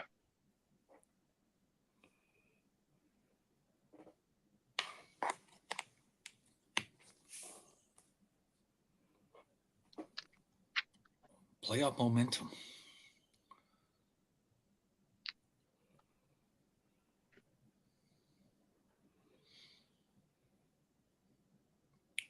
Buchanan.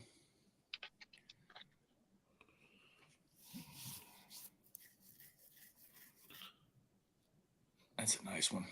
Man, that set, like we were saying earlier, such a beautiful, well-designed, like classic photo pic. I just, and the deep ass checklist. It's like Dave robbed an LCS. It just keeps on. Here, another one from Christmas. Quote Steve. It just keeps on going and going and going. That is so cool when they get those checks. The only thing that sucks is when they water some of them down. The jumbo, that's the 5. I wish. God. Some of the very numbering in some of those was weird. No. Nothing was ever Consistent. no. Yeah, stuff to 8, 16, 12, 15. Because I know when I go through some of those boxes and pull them out and incorporate them, like, yeah, old commissioner, I think an owner maybe at one time, Bert Bell. This one was a big win because of the chunkiness. Yeah, because they only released his stuff for a couple years, but when they did, he was almost in everything. And I only paid, I think, $10 more for it than what's on there.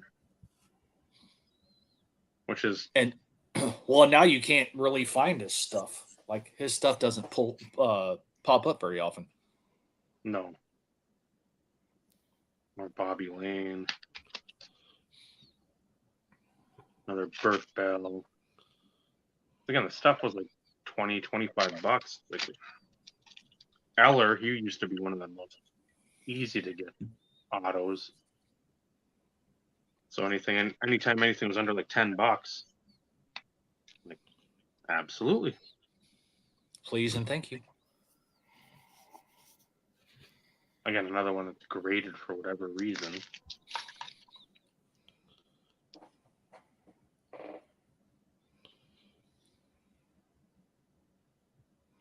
Used to commentate on all the time on CBS, I think. Double D, Danny Deerdorf.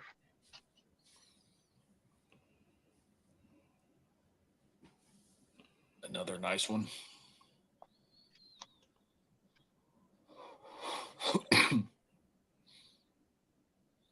Guessing you waited to pick up some of those after you knew some of the other guys had gotten their copies. Yeah, I mean, I knew Joey had gotten them. I hadn't known about Luke, but I knew if Joey had gotten them, so I'm pretty sure Luke had. Yes, Jeff, that was Daryl Green earlier. Is that the duel? Yeah, okay.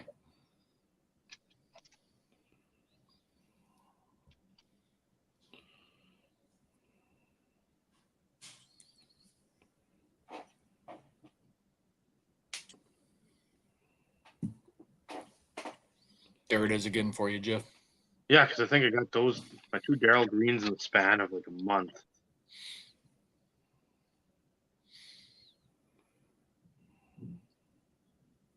Good old Mel Blanc.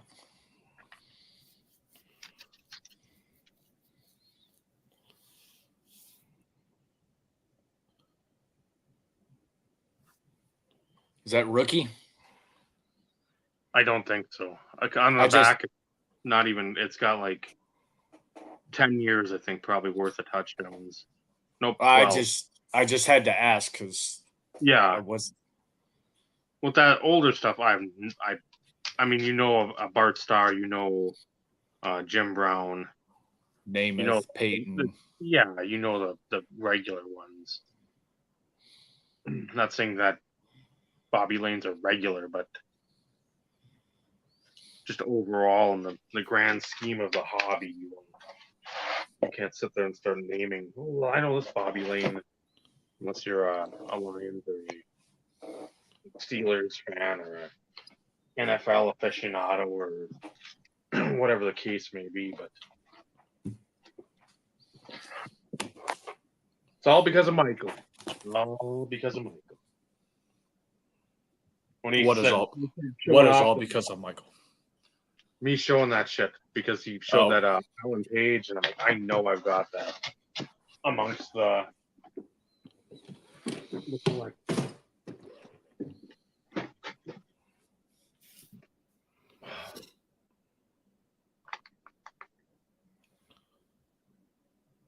Oh, that's tiring just in and of itself.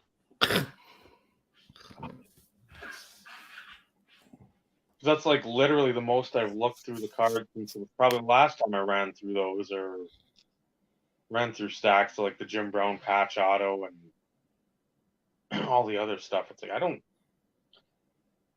a lot of people always say, well, not a lot of people, but you hear it out in the card ethos that, well, if you're not looking at your cards all the time, why are you collecting them? Or one of those type of situations. Like, well, first of all, time. There's this thing called time.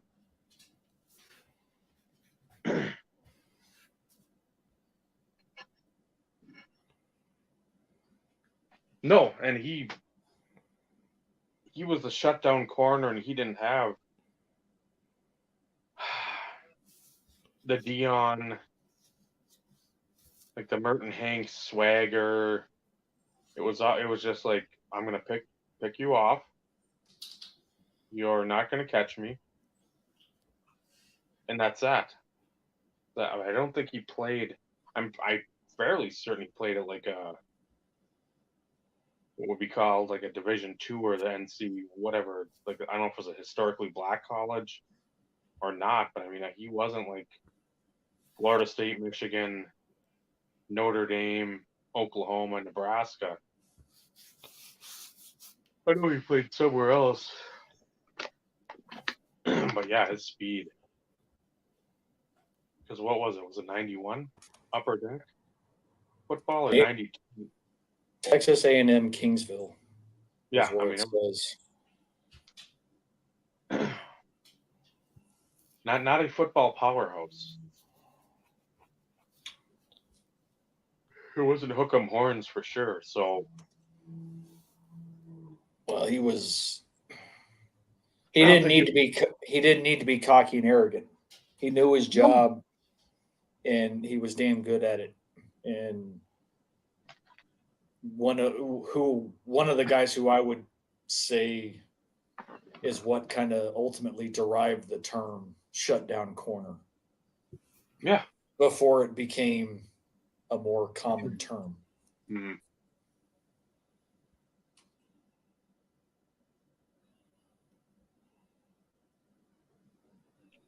Woodson's another guy. I think even with his numbers, even with being like I think the INT leader,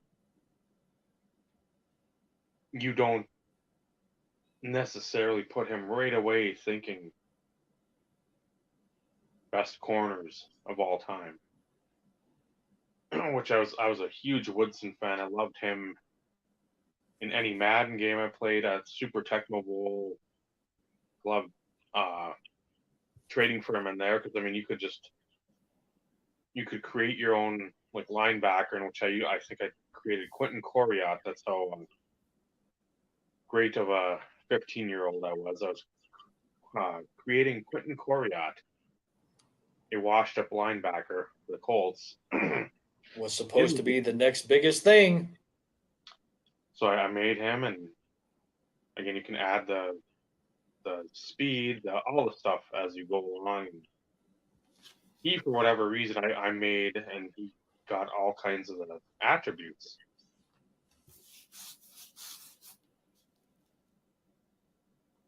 Okay. Well, that's the thing, though. It's not like even if you thought like way back when, like when Youngstown State was winning, when they were doing a lot of damage, I'd hearken even down to like Mount Union. When they've won how many titles over the last 20, 25 years? It's like, okay, that program is doing something. This is back in the day when it isn't widely known. You don't have ESPN plus showing every game out there when you've got Pop Warner games on there. So, I mean, for him to come out of there, the scouts, obviously for Washington, doing their job and doing it well, it's,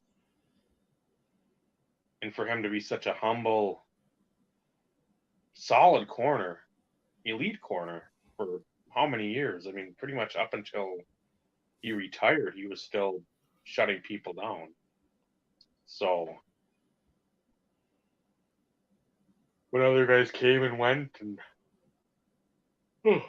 got much more fanfare, and they just fizzled out. Darryl Green kept up his high level of play, and so I'm glad he hasn't like just inundated or Panini. Yeah, Randall, I knew he was down there. See, that was another one. The Vikings, I loved him.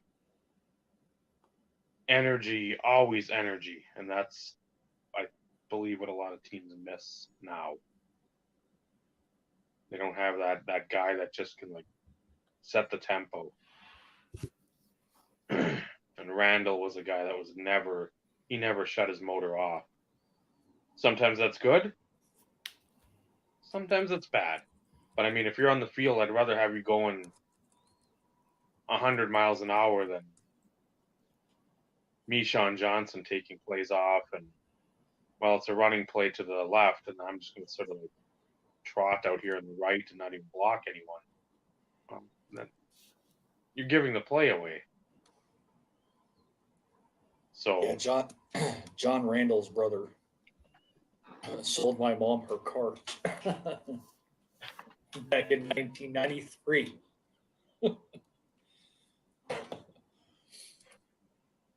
did he have the same intensity as John? No, I mean, it was kind of cool sitting there because why did I end up having to go to the fucking dealership? Because I ended up meeting him. And in his office, he had pictures of himself, of course, because he played pro ball as well. Irvin Randall was a linebacker. Mm-hmm. But he also had pictures of John and stuff in his office. And it was cool, you know, to sit there and have a conversation and listen to some of his stories. Because not often do you have a chance to talk to a pro football player or an ex-pro football player. But, you know, it's back when he played, it's not like they were making millions of dollars. So a lot of them, once football was done, you know, they had to go get jobs in the real world. And then years ago, we had, I call him a kid. He was older than me. I can call him a kid, I guess now, maybe. Probably not. But he was a sales guy. Jamie Fair was his name. And he actually played for the Ravens for a very short time before he blew his ACL and basically was done. It's like he didn't recover like some do. Mm-hmm.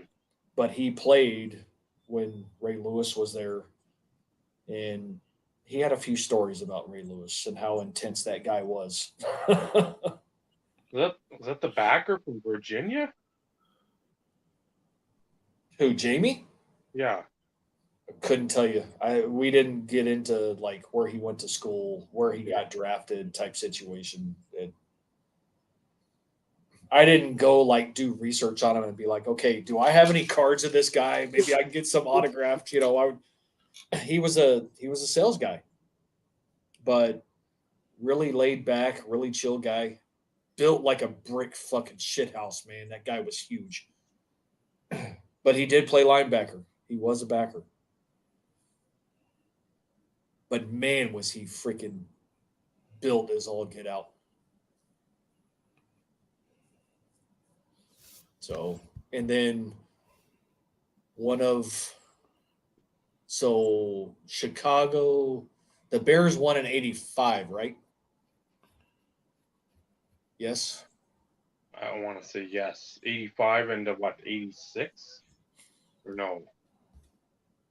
Back before we got acquired by the company I work for now, we had the GM, so the general manager for our Chicago office, actually played for the 85 Bears and wore his championship ring. For the life of me, I couldn't tell you what the hell his name is, though. I can't remember. But I do remember stories early on, people telling me that, yeah, we have an NFL champion that works for us. He works out of the freaking Chicago office, and he played for the 85 Bears. And I'm like, that's pretty fucking cool. But, at that time, I was just a warehouse guy, so it's not like I had any interactions with the general manager for the Chicago office. Yeah, now you can call them up and be like, hey, let's run some ideas past each other. So, he's like, where do you work? What department? I'm the warehouse. Click. Yeah. And not your warehouse person, for that matter. I'm down here, quote unquote, in Dallas. Fuck you. Click. So, Matt throwing out another guy from Kingsville. A&M Kingsville. So we're coming up on 2 hours, and we never touched on the topic. Not that this has been a while since we've done one of those. Not even touch on the topic. But that wasn't like a topic we were going to necessarily sit there and fucking banter about for 2 hours either. That's the thing. I mean, well, of course not. We can do that. Other stuff like this, it's just sort of like hey, let's put out a 15 minutes of whatever and get some thoughts and pretty much move on, because again, speculation all. It's another topic, though, that's almost been beaten to death even in a short amount of time. With the announcement being what, Monday? Was it Monday in which that report came out? About Fanatics acquiring PWCC? I think Monday. Mid-afternoonish or so. Yep. So we try not to regurgitate stuff that's already been talked about to a degree. I mean, I think I'm speaking for all of us when it's like, the more we hear stories and topics as it pertains to Fanatics doing certain things, it is a little alarming. But, we're still in a... Vinny, I'll let you talk. You don't have to raise your hand. I just want to go next. You know me. You don't have to ask for permission. You can just jump in. But I will make sure that I let you know when I'm done talking. Exactly. I don't want to interrupt. We do pretty good here. We don't interrupt very often. But it's alarming. But at the same time, we all can't sit there and let the alarm bells go off, because they still haven't done much of anything yet. No. So it's like we're still in the early stages. The only thing that they've done from a card perspective is producing cards under the Topps name. Mm-hmm. So it's like this is still the early stages. They're still not doing basketball yet. They're still not doing football yet. There's a lot of things that still we have time. So although, yes, it's, and I use the term alarming because I know there's been a lot of people throwing out the term monopoly.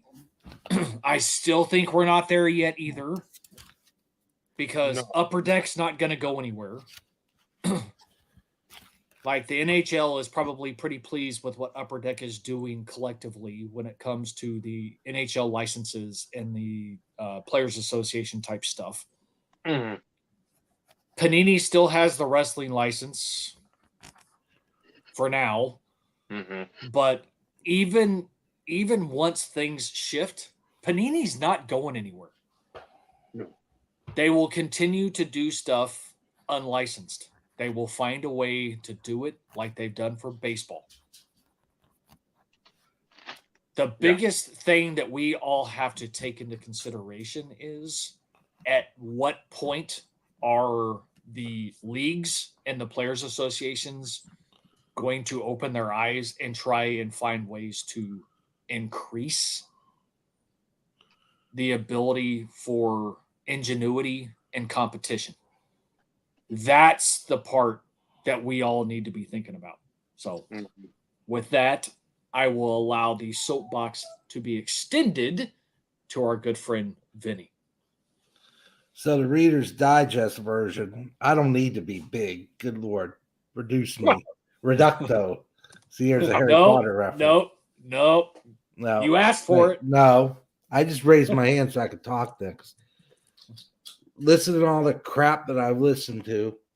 Are they going to buy a grading company? So are they going to buy SGC? Are they going to buy CSG? What are they going to do? Because they said the natural thing is to buy something with grading. But is it? I don't know, and I don't care. It acquire something. Quit calling my house when I buy something is what I'm asking. Let's start with simple stuff. Simple stuff.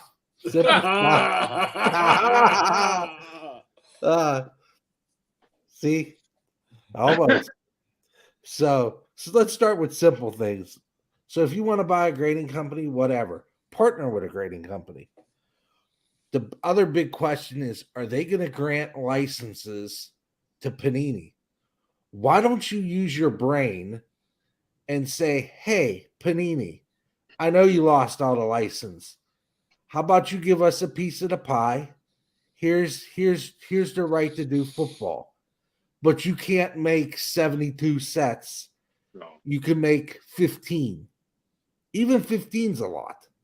So you're going back to the sub licensing. Like you've talked about. Same thing with hockey. Hey, you got the hockey license upper deck. Let's make Topps hockey. Let's make hey, why don't you give Panini the rights? Imagine the setups to do hockey too. Let's create some competition here in a manner that everybody's getting paid.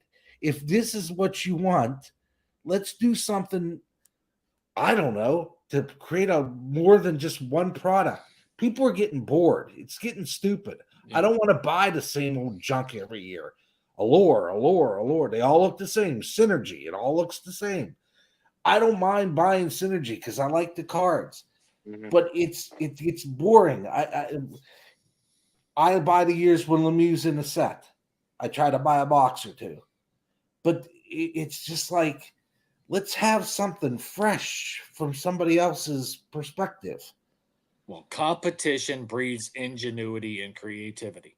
Thank you. That's what it does. All I do is harken back to the 90s. Yeah.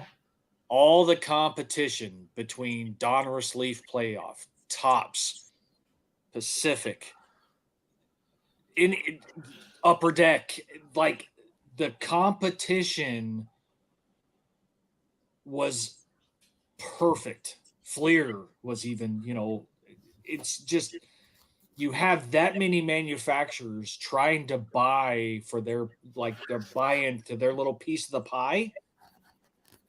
It forces them to get creative.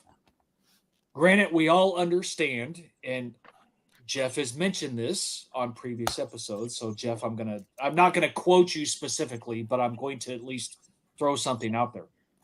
We are now in a position to where everything has been done. Everything now is being regurgitated. Is some of it good? Yes. Is some of it bad? It's like, okay, yeah, this is a combination of this, and this. Seeing it, it's been done.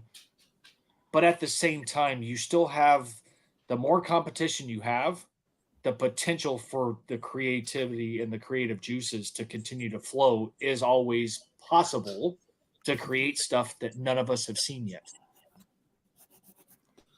But everything is a regurgitation of what it was in the 90s, in the early 2000s. Been there, done that.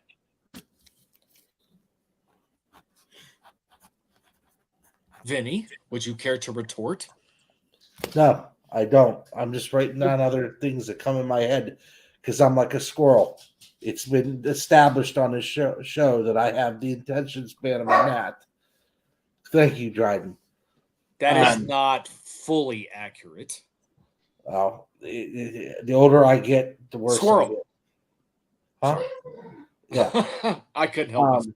The other curiosity that I have, when we go to National, who aren't we going to see that we've seen influencer-wise over these last, say, 2019-ish to now? Who's fallen off the map?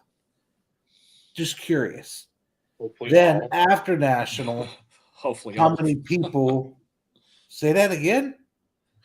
Dave said hopefully all of them. Well, yeah. After National, how many people is this going to be their last hurrah? Right? And then this time next year, what are we sitting at with these influencer types? Because what I don't like about Fanatics, they're putting these people in cards saying they're influencers, Jeff and all these people. Why don't you listen? I hate to say it. I'd rather have Nat Turner over at Fanatics than at PSA. Because Nat Turner is a quote unquote collector. I'd rather see him in a manufacturing thing where he could listen and say, hey, we should make this. We should make that. Going back to my license idea, let's get something new out. Let's get some new blood out here. It's getting old. But they listen to these guys and here's $5,000. Nobody has $5,000 spending challenges. You got all these kids going around. I got $1. I got $1. I want to get this card. Now I'm going to trade up to $1,000. And half the time it's like charity case I'll give you a $5 card. No, earn that stuff, boy. Grind, gal, person, grind. Mm-hmm. I want to see you do it, and no charity involved. But that's all they do. These challenges and stuff, like all of a sudden the value boxes. Here we go again with that. Let's. This is advice. No, this is stuff we've been saying since 1988. I used to dig through the value boxes all the time. It's how you make sets. You know, those things that originally started the hobby before there were patch cards and autographs and ungodly amounts of parallels. It's like, dang. Then the other thing is, what are these guys going to do about wax prices? How are they going to handle the breakers? What's going to happen? What's going to go on? Are you gonna pay these breakers to? Are you gonna hitch your wagon to backyard breaks? Well, it's going to be one of those in which, so as you go off video, I'm here. I think there is opportunities to piggyback off of the breaking culture to get product, quote unquote, more into the masses by piggybacking off of said breakers. They need to be careful who they, quote unquote, partner with, though. That's the thing. Because no matter how, you have to look at the optics of all of this. There are a lot of breakers out there that are honest and good all around people. Cards Infinity. They take care of their customers. They ship their products. Their prices are reasonable. You know, granted, breakers are there to make money. We understand it's a business. They have to make their money. Mm-hmm. But they have to look at the optics. If you're going to specifically go after all these big name breakers because of the following, and there's some shady dealings going on, you're gonna you're going to then put yourself in a position to where you may start losing customers and things along those lines. But we've all thought about this. At some point, Fanatics wants more direct to consumer, anyways, which is the same thing that like Wizards of the Coast has been wanting to do, but they've never been able to implement.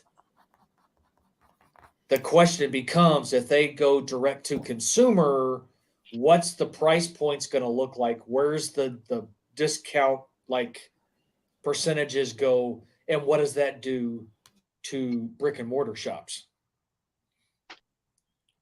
Brick and mortar shops are then going to have, if they're still allowed to buy direct through Fanatics, brick and mortar shops better be getting stuff cheaper than what it is direct to consumer.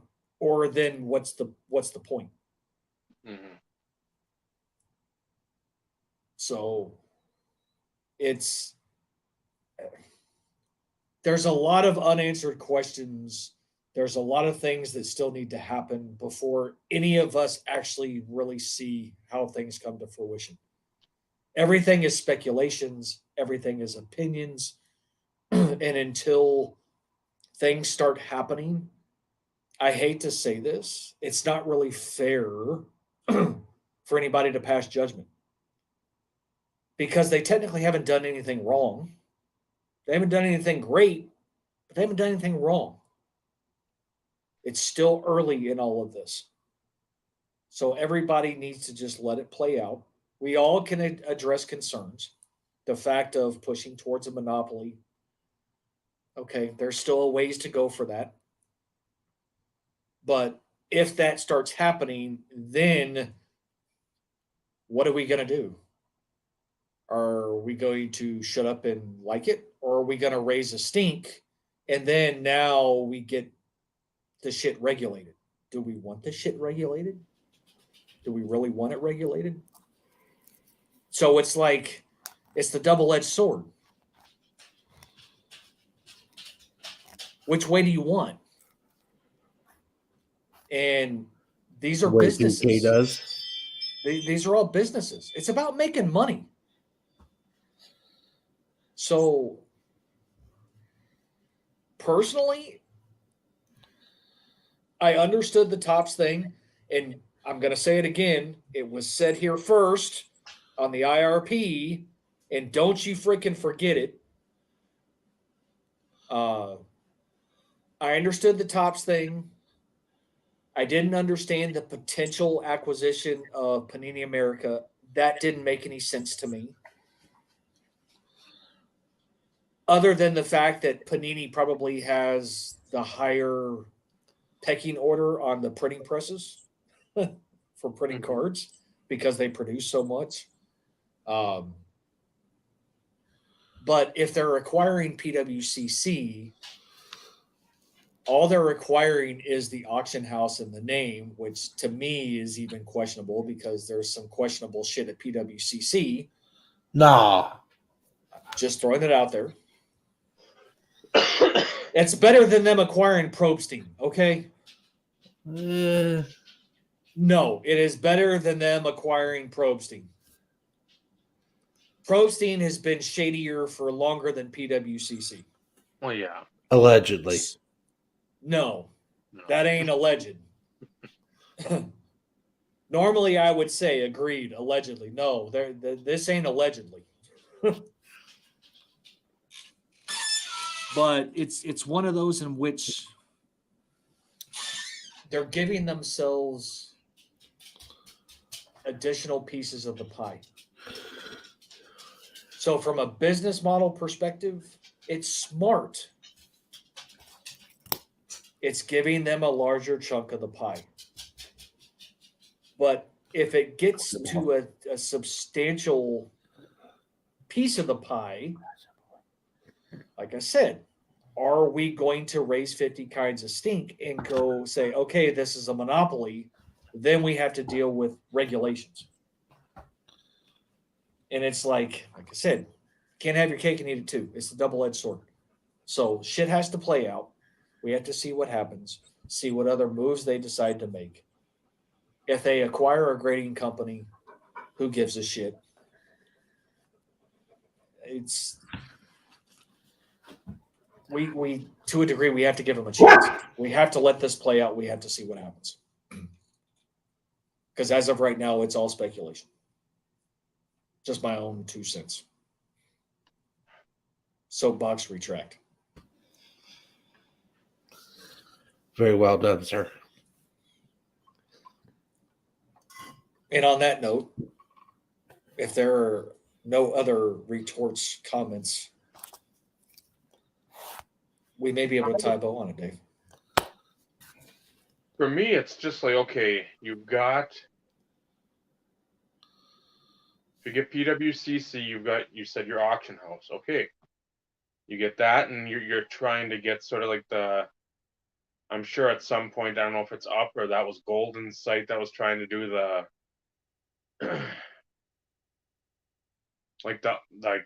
the regular eBay style auctions or whatever. Yeah, they've got their marketplace. So you've got that. For me, it's a lot of dominoes. You get your Fans Edge. You have that site, which sells your merch, your Fanatics merch, which you can then also possibly do selling of boxes of cards on there as well, because again, Fans Edge doesn't say clothing, it's an all-encompassing site. You've got your points bet or whatever, your betting site.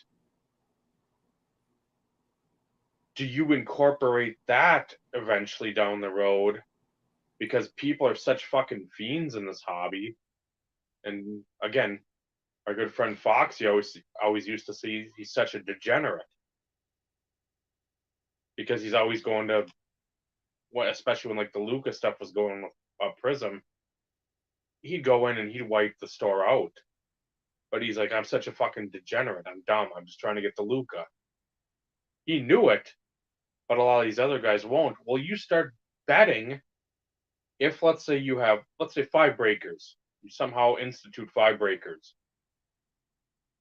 Doesn't matter what breakers are out there. Again, 5 A, B, C, D, and E. Who's going to pull the biggest card this night? Go to pointsbet.com and place a wager. They're thinking outside the box where it's like, what? Really? Hey, Dave, no offense. Shut up. Don't give them any ideas. Because you're not gonna get a percentage of that. You just created a potential revenue stream for that. Shut up. That's fine. When I go to their booth at National, I expect a shirt that fits me. That's all I want. Oh no, screw that. You better be getting a percentage of that. So, again, it's just, if you look at everything they've got, there's a ton of stuff that can be done. 100%. That's where the grading company comes in, and then you can have literally your own bubble. You don't have to worry about fucking anything else, because that money is just intertwining with everything over there. Your own ecosystem. Yeah.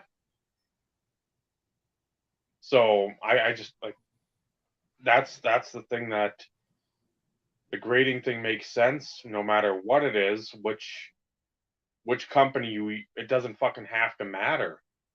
You just get something under your roof, and now you added another piece to the puzzle. So, well, to me, it would have to be one of the top 4s for it to be relevant, in my opinion. I get that. In the same sense, I think with their promotional team, you could start, and again, not if it's KMA or whatever, but again, if you're on the cusp of the 4th one, if you're 5th, if you're 6th, whatever the case may be, I just think that they can do enough where they can promote it they've got more than enough money to Yeah, fucking I think tinker with the stuff and hey, this is something that isn't working. This is something that's not working. What can we do to like flip the script and make it a little better? What can we do to improve? And I think again, you've seen they're going to spend to acquire. So, but I think it's more name recognition. If that makes sense. it Fanatics, does. Fanatics buys the licensing. They then acquire Tops. Yes. Then they acquire PWCC. Mm-hmm. If they're going to go grading, it has to me, that's why I said a top 4. PSA we know isn't going anywhere. No. PSA is going to be their own thing through Collectors Universe and Golden and freaking whatever the fucking other shit that they do. To me, it's got to be name recognition. And it's one of those in which, do they go after Beckett because of name recognition? And let's face it, Beckett's doesn't seem to be doing so hot. No. So it's one of those in which, okay, they're prime for the picking. Beckett used to be top dog. Mm-hmm. Back in our days, Beckett was the top dog. By leaps and bounds. Yes, leaps and bounds. PSA was number 2. Yep.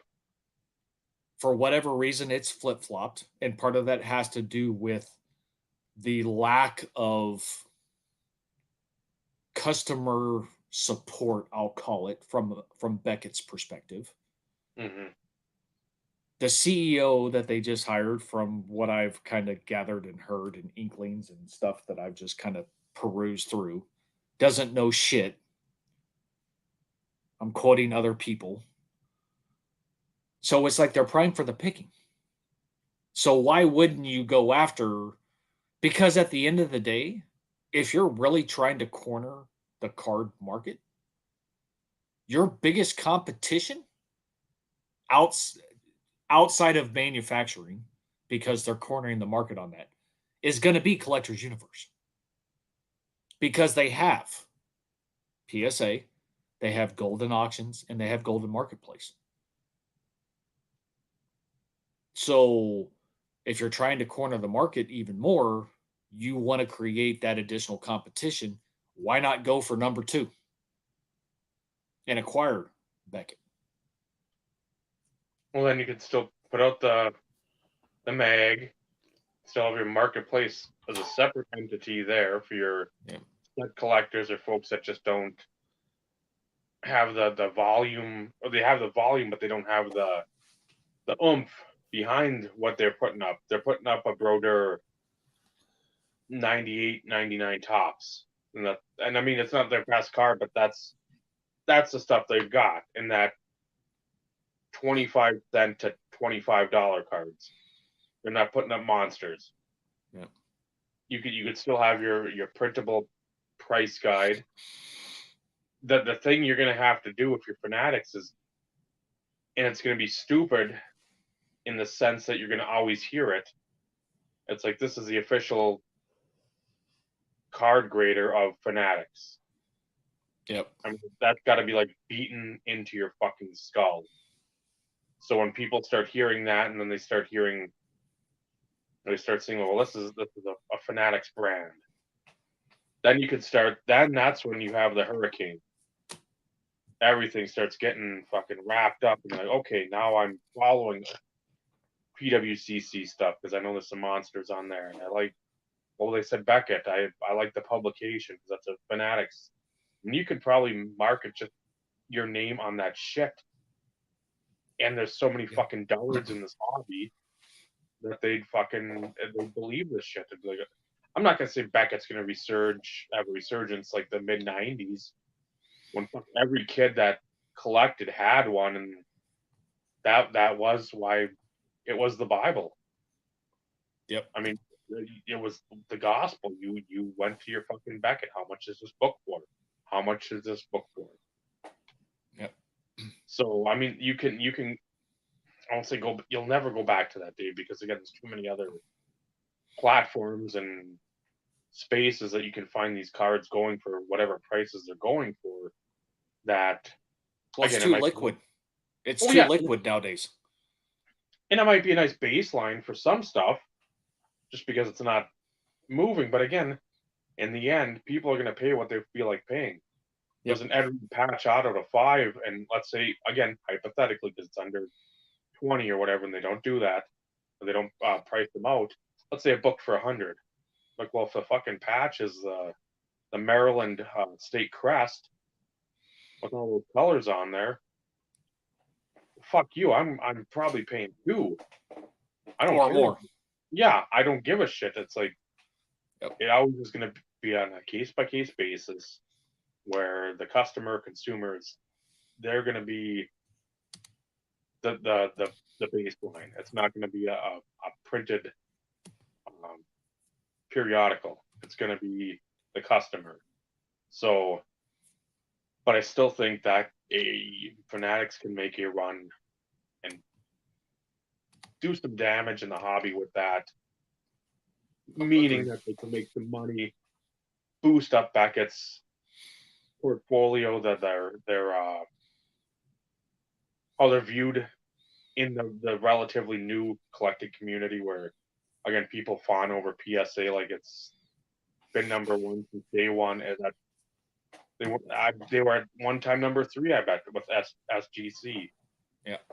So again, marketing, tweaking the infrastructure, the either customer service side or the visual appeal of said slabs and whatnot. If you get that Beckett slab and you probably minimize the lucite part, guess what? You might be on with something like that. Yeah. So, and I mean, Jeff has a point. It is possible they could launch their own. oh yeah, And that's always a possibility. But to me, it seems that they're throwing money around. They're looking for brand recognition, which is why I just threw it out there as a potential. And like you said too, Dave, just to add to the fact that PSA being lower on the pecking order, SGC was, if I'm not mistaken, SGC was the first grading company that like card manufacturers put their graded cards in packs and or boxes. It wasn't Beckett and it wasn't PSA. It was SGC. UD graded was all SGC slabs. so I'm trying to remember. Yeah. O2 UD graded. It was all SGC slabs. But before that,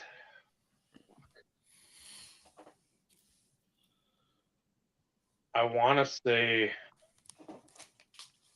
it was like a Donruss quarterback club. That was Beckett, the QBC. Donruss, what was it? Leaf preferred?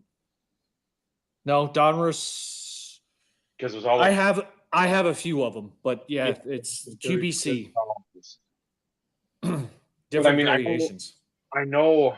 God damn it! What the hell was it? SGC had something. Oh, here comes Jeff correcting us. PSA Collector's Edge. Yep. But that's only because you were around at that point, Jeff. He's like our fact checker.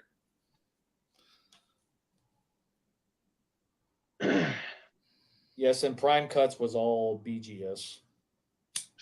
But I mean, there was everybody's dipping their toes, and it wasn't just all PSA. It wasn't all BGS. It was you had all 3 in there. Yeah, and I forgot 99. I forgot about that.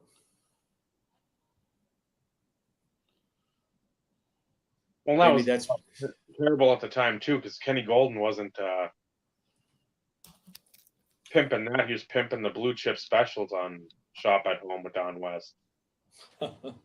in the fucking Barry Bonds PSA 10 collection, Mark McGuire PSA 10 collection. Why don't I remember 99 Collector's Edge graded though?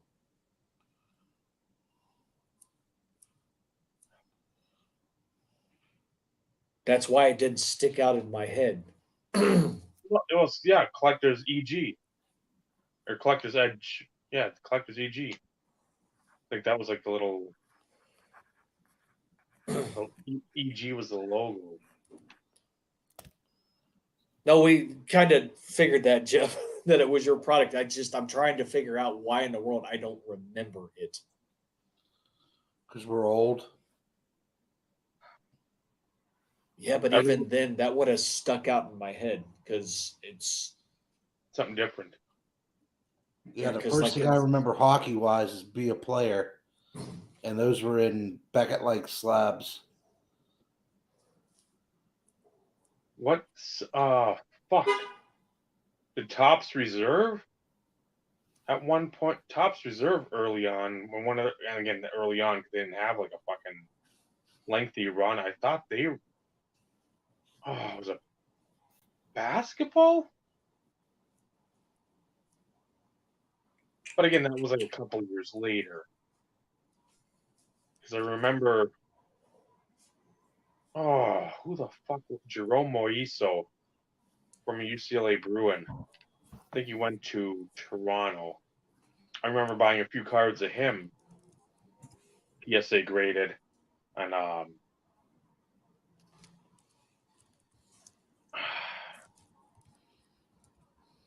I liked it, but at the same time, there was a lot of fluff in there. But again, I know you've got to do that. You're not going to sit there and it's all going to be Kurt Warner rookies and Culpepper rookies and Tim Couch numbered cards and Randy Moss second-year cards.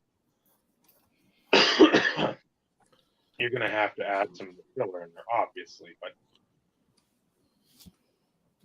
I still at that time, and not much has changed. It was the inserts, the parallels, the case hits, the stuff that you just didn't see. That was always going to be the stuff that garnered my attention.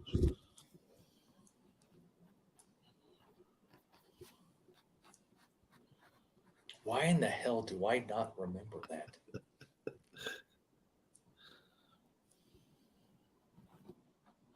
Because I remember a lot of stuff from. I mean, that's like the bread and butter, and I'm like, why? Why is that not sticking out in my head?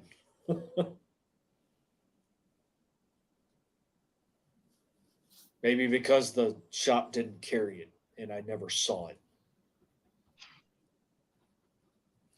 That could be why. I don't know. I am getting old, so that's my excuse, and I'm sticking to it. But we've forgotten a lot more than a lot of folks remember or know. Well, so. This is true too. But thanks to Jeff for being here to correct my ignorance. And I'll call it that. I can call it that because, like I said, I don't remember it. Because I'm even trying to think of like the collection, the Terrell Davis collection. And, maybe it wasn't football specific. I don't know. Jeff didn't specify that. Knowing that it was his product, and Jeff was always the hockey guy. But Collector's Edge, they didn't make hockey, I don't think. No. So I automatically go to football, and I'm sitting here like racking through my head, this like going through kind of like my checklist. And I don't remember any specific like I know I have a quote unquote Collector's Edge graded card PSA, but it has like the designation of like uncirculated. That would have been the thing, I think. The year that I don't know if that was 2000. But see, that's the thing. I can't. That's what I'm struggling to remember. Yep. It's the year that I can't remember. And Jeff has gone silent. Yeah, I'm trying to find.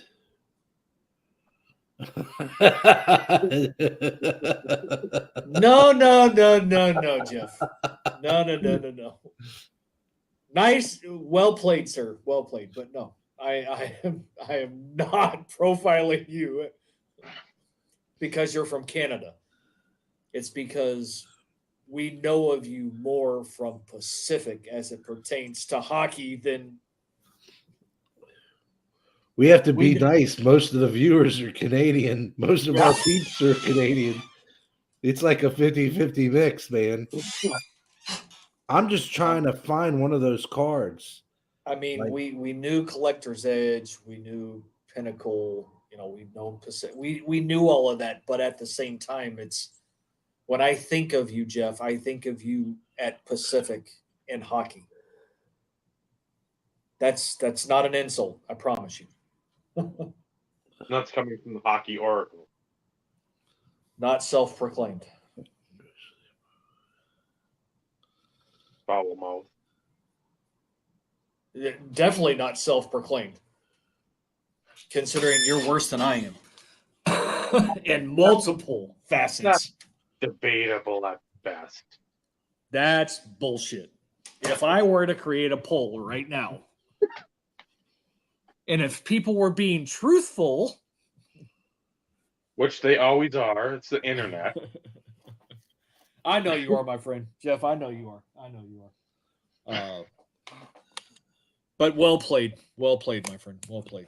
When Jeff comes on next time, we got to get him to show us an example if he has one of those, because I'm having a heck of a time trying to. Well, and I can picture. I think it was sort of like, was it a goldish card? Somewhere like it was maybe like one of 2,000. See, this is what I was, and that's 2,000. So that says 2,000 Collector's Edge graded, uncirculated. See, like I'm seeing Master Football, nothing that says Edge. So Edge, whatever. So I'm guessing that's the same thing. Is it started in 99, Jeff, is what I'm assuming, and then carried over into 2000 as well. Would be my guess. Because that's the card I was thinking of. And it's 2000.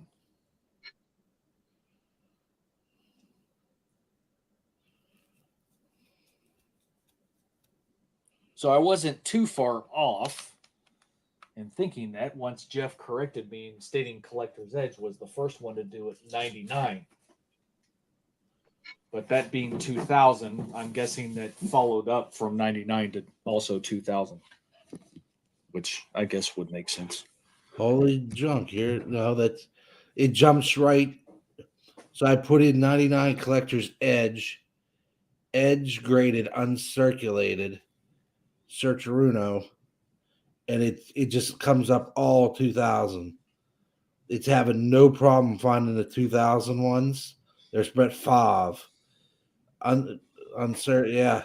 Even the top one is Travis Taylor, Steve McNair, Isaac Bruce.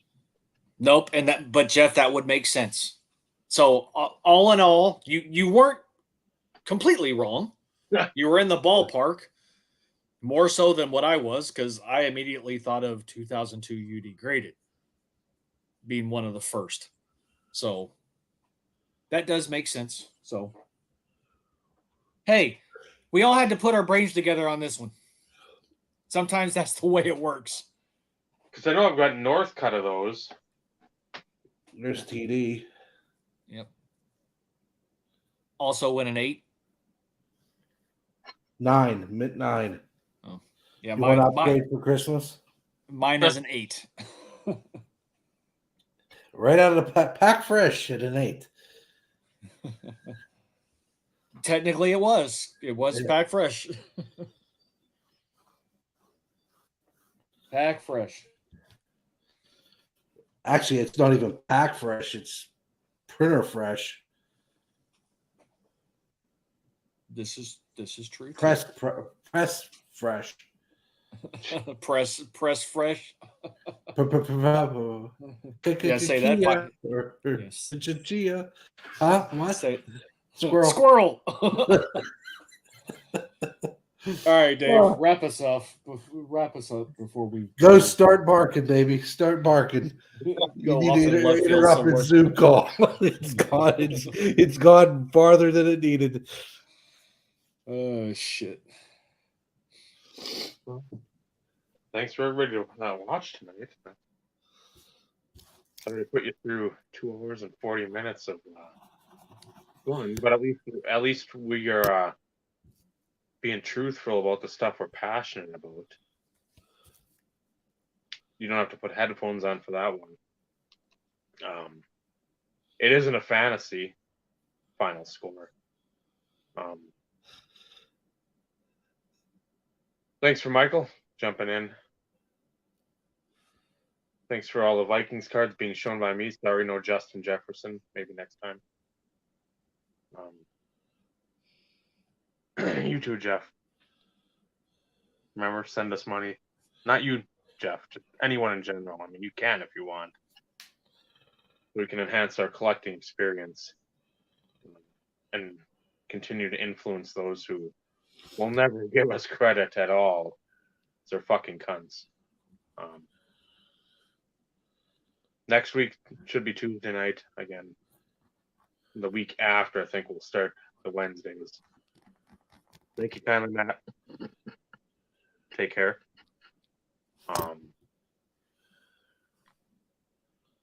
Softball, like I said earlier on, Tuesday nights are the games, double headers. We'll see how it goes. Practices are practices. So some haven't played in 8 months, so it's 6-8 months, at least, or possibly more. And people didn't show up to all of them, so it's fun. So thank you, Michael, for being on. For Vinny, for Steve, and Dave, this has been the Insert Revolution podcast. Remember, collecting cards, it's a wonderful hobby. The friendships you forge along the way, it's what really matters. Good night, everyone. Good night, everybody.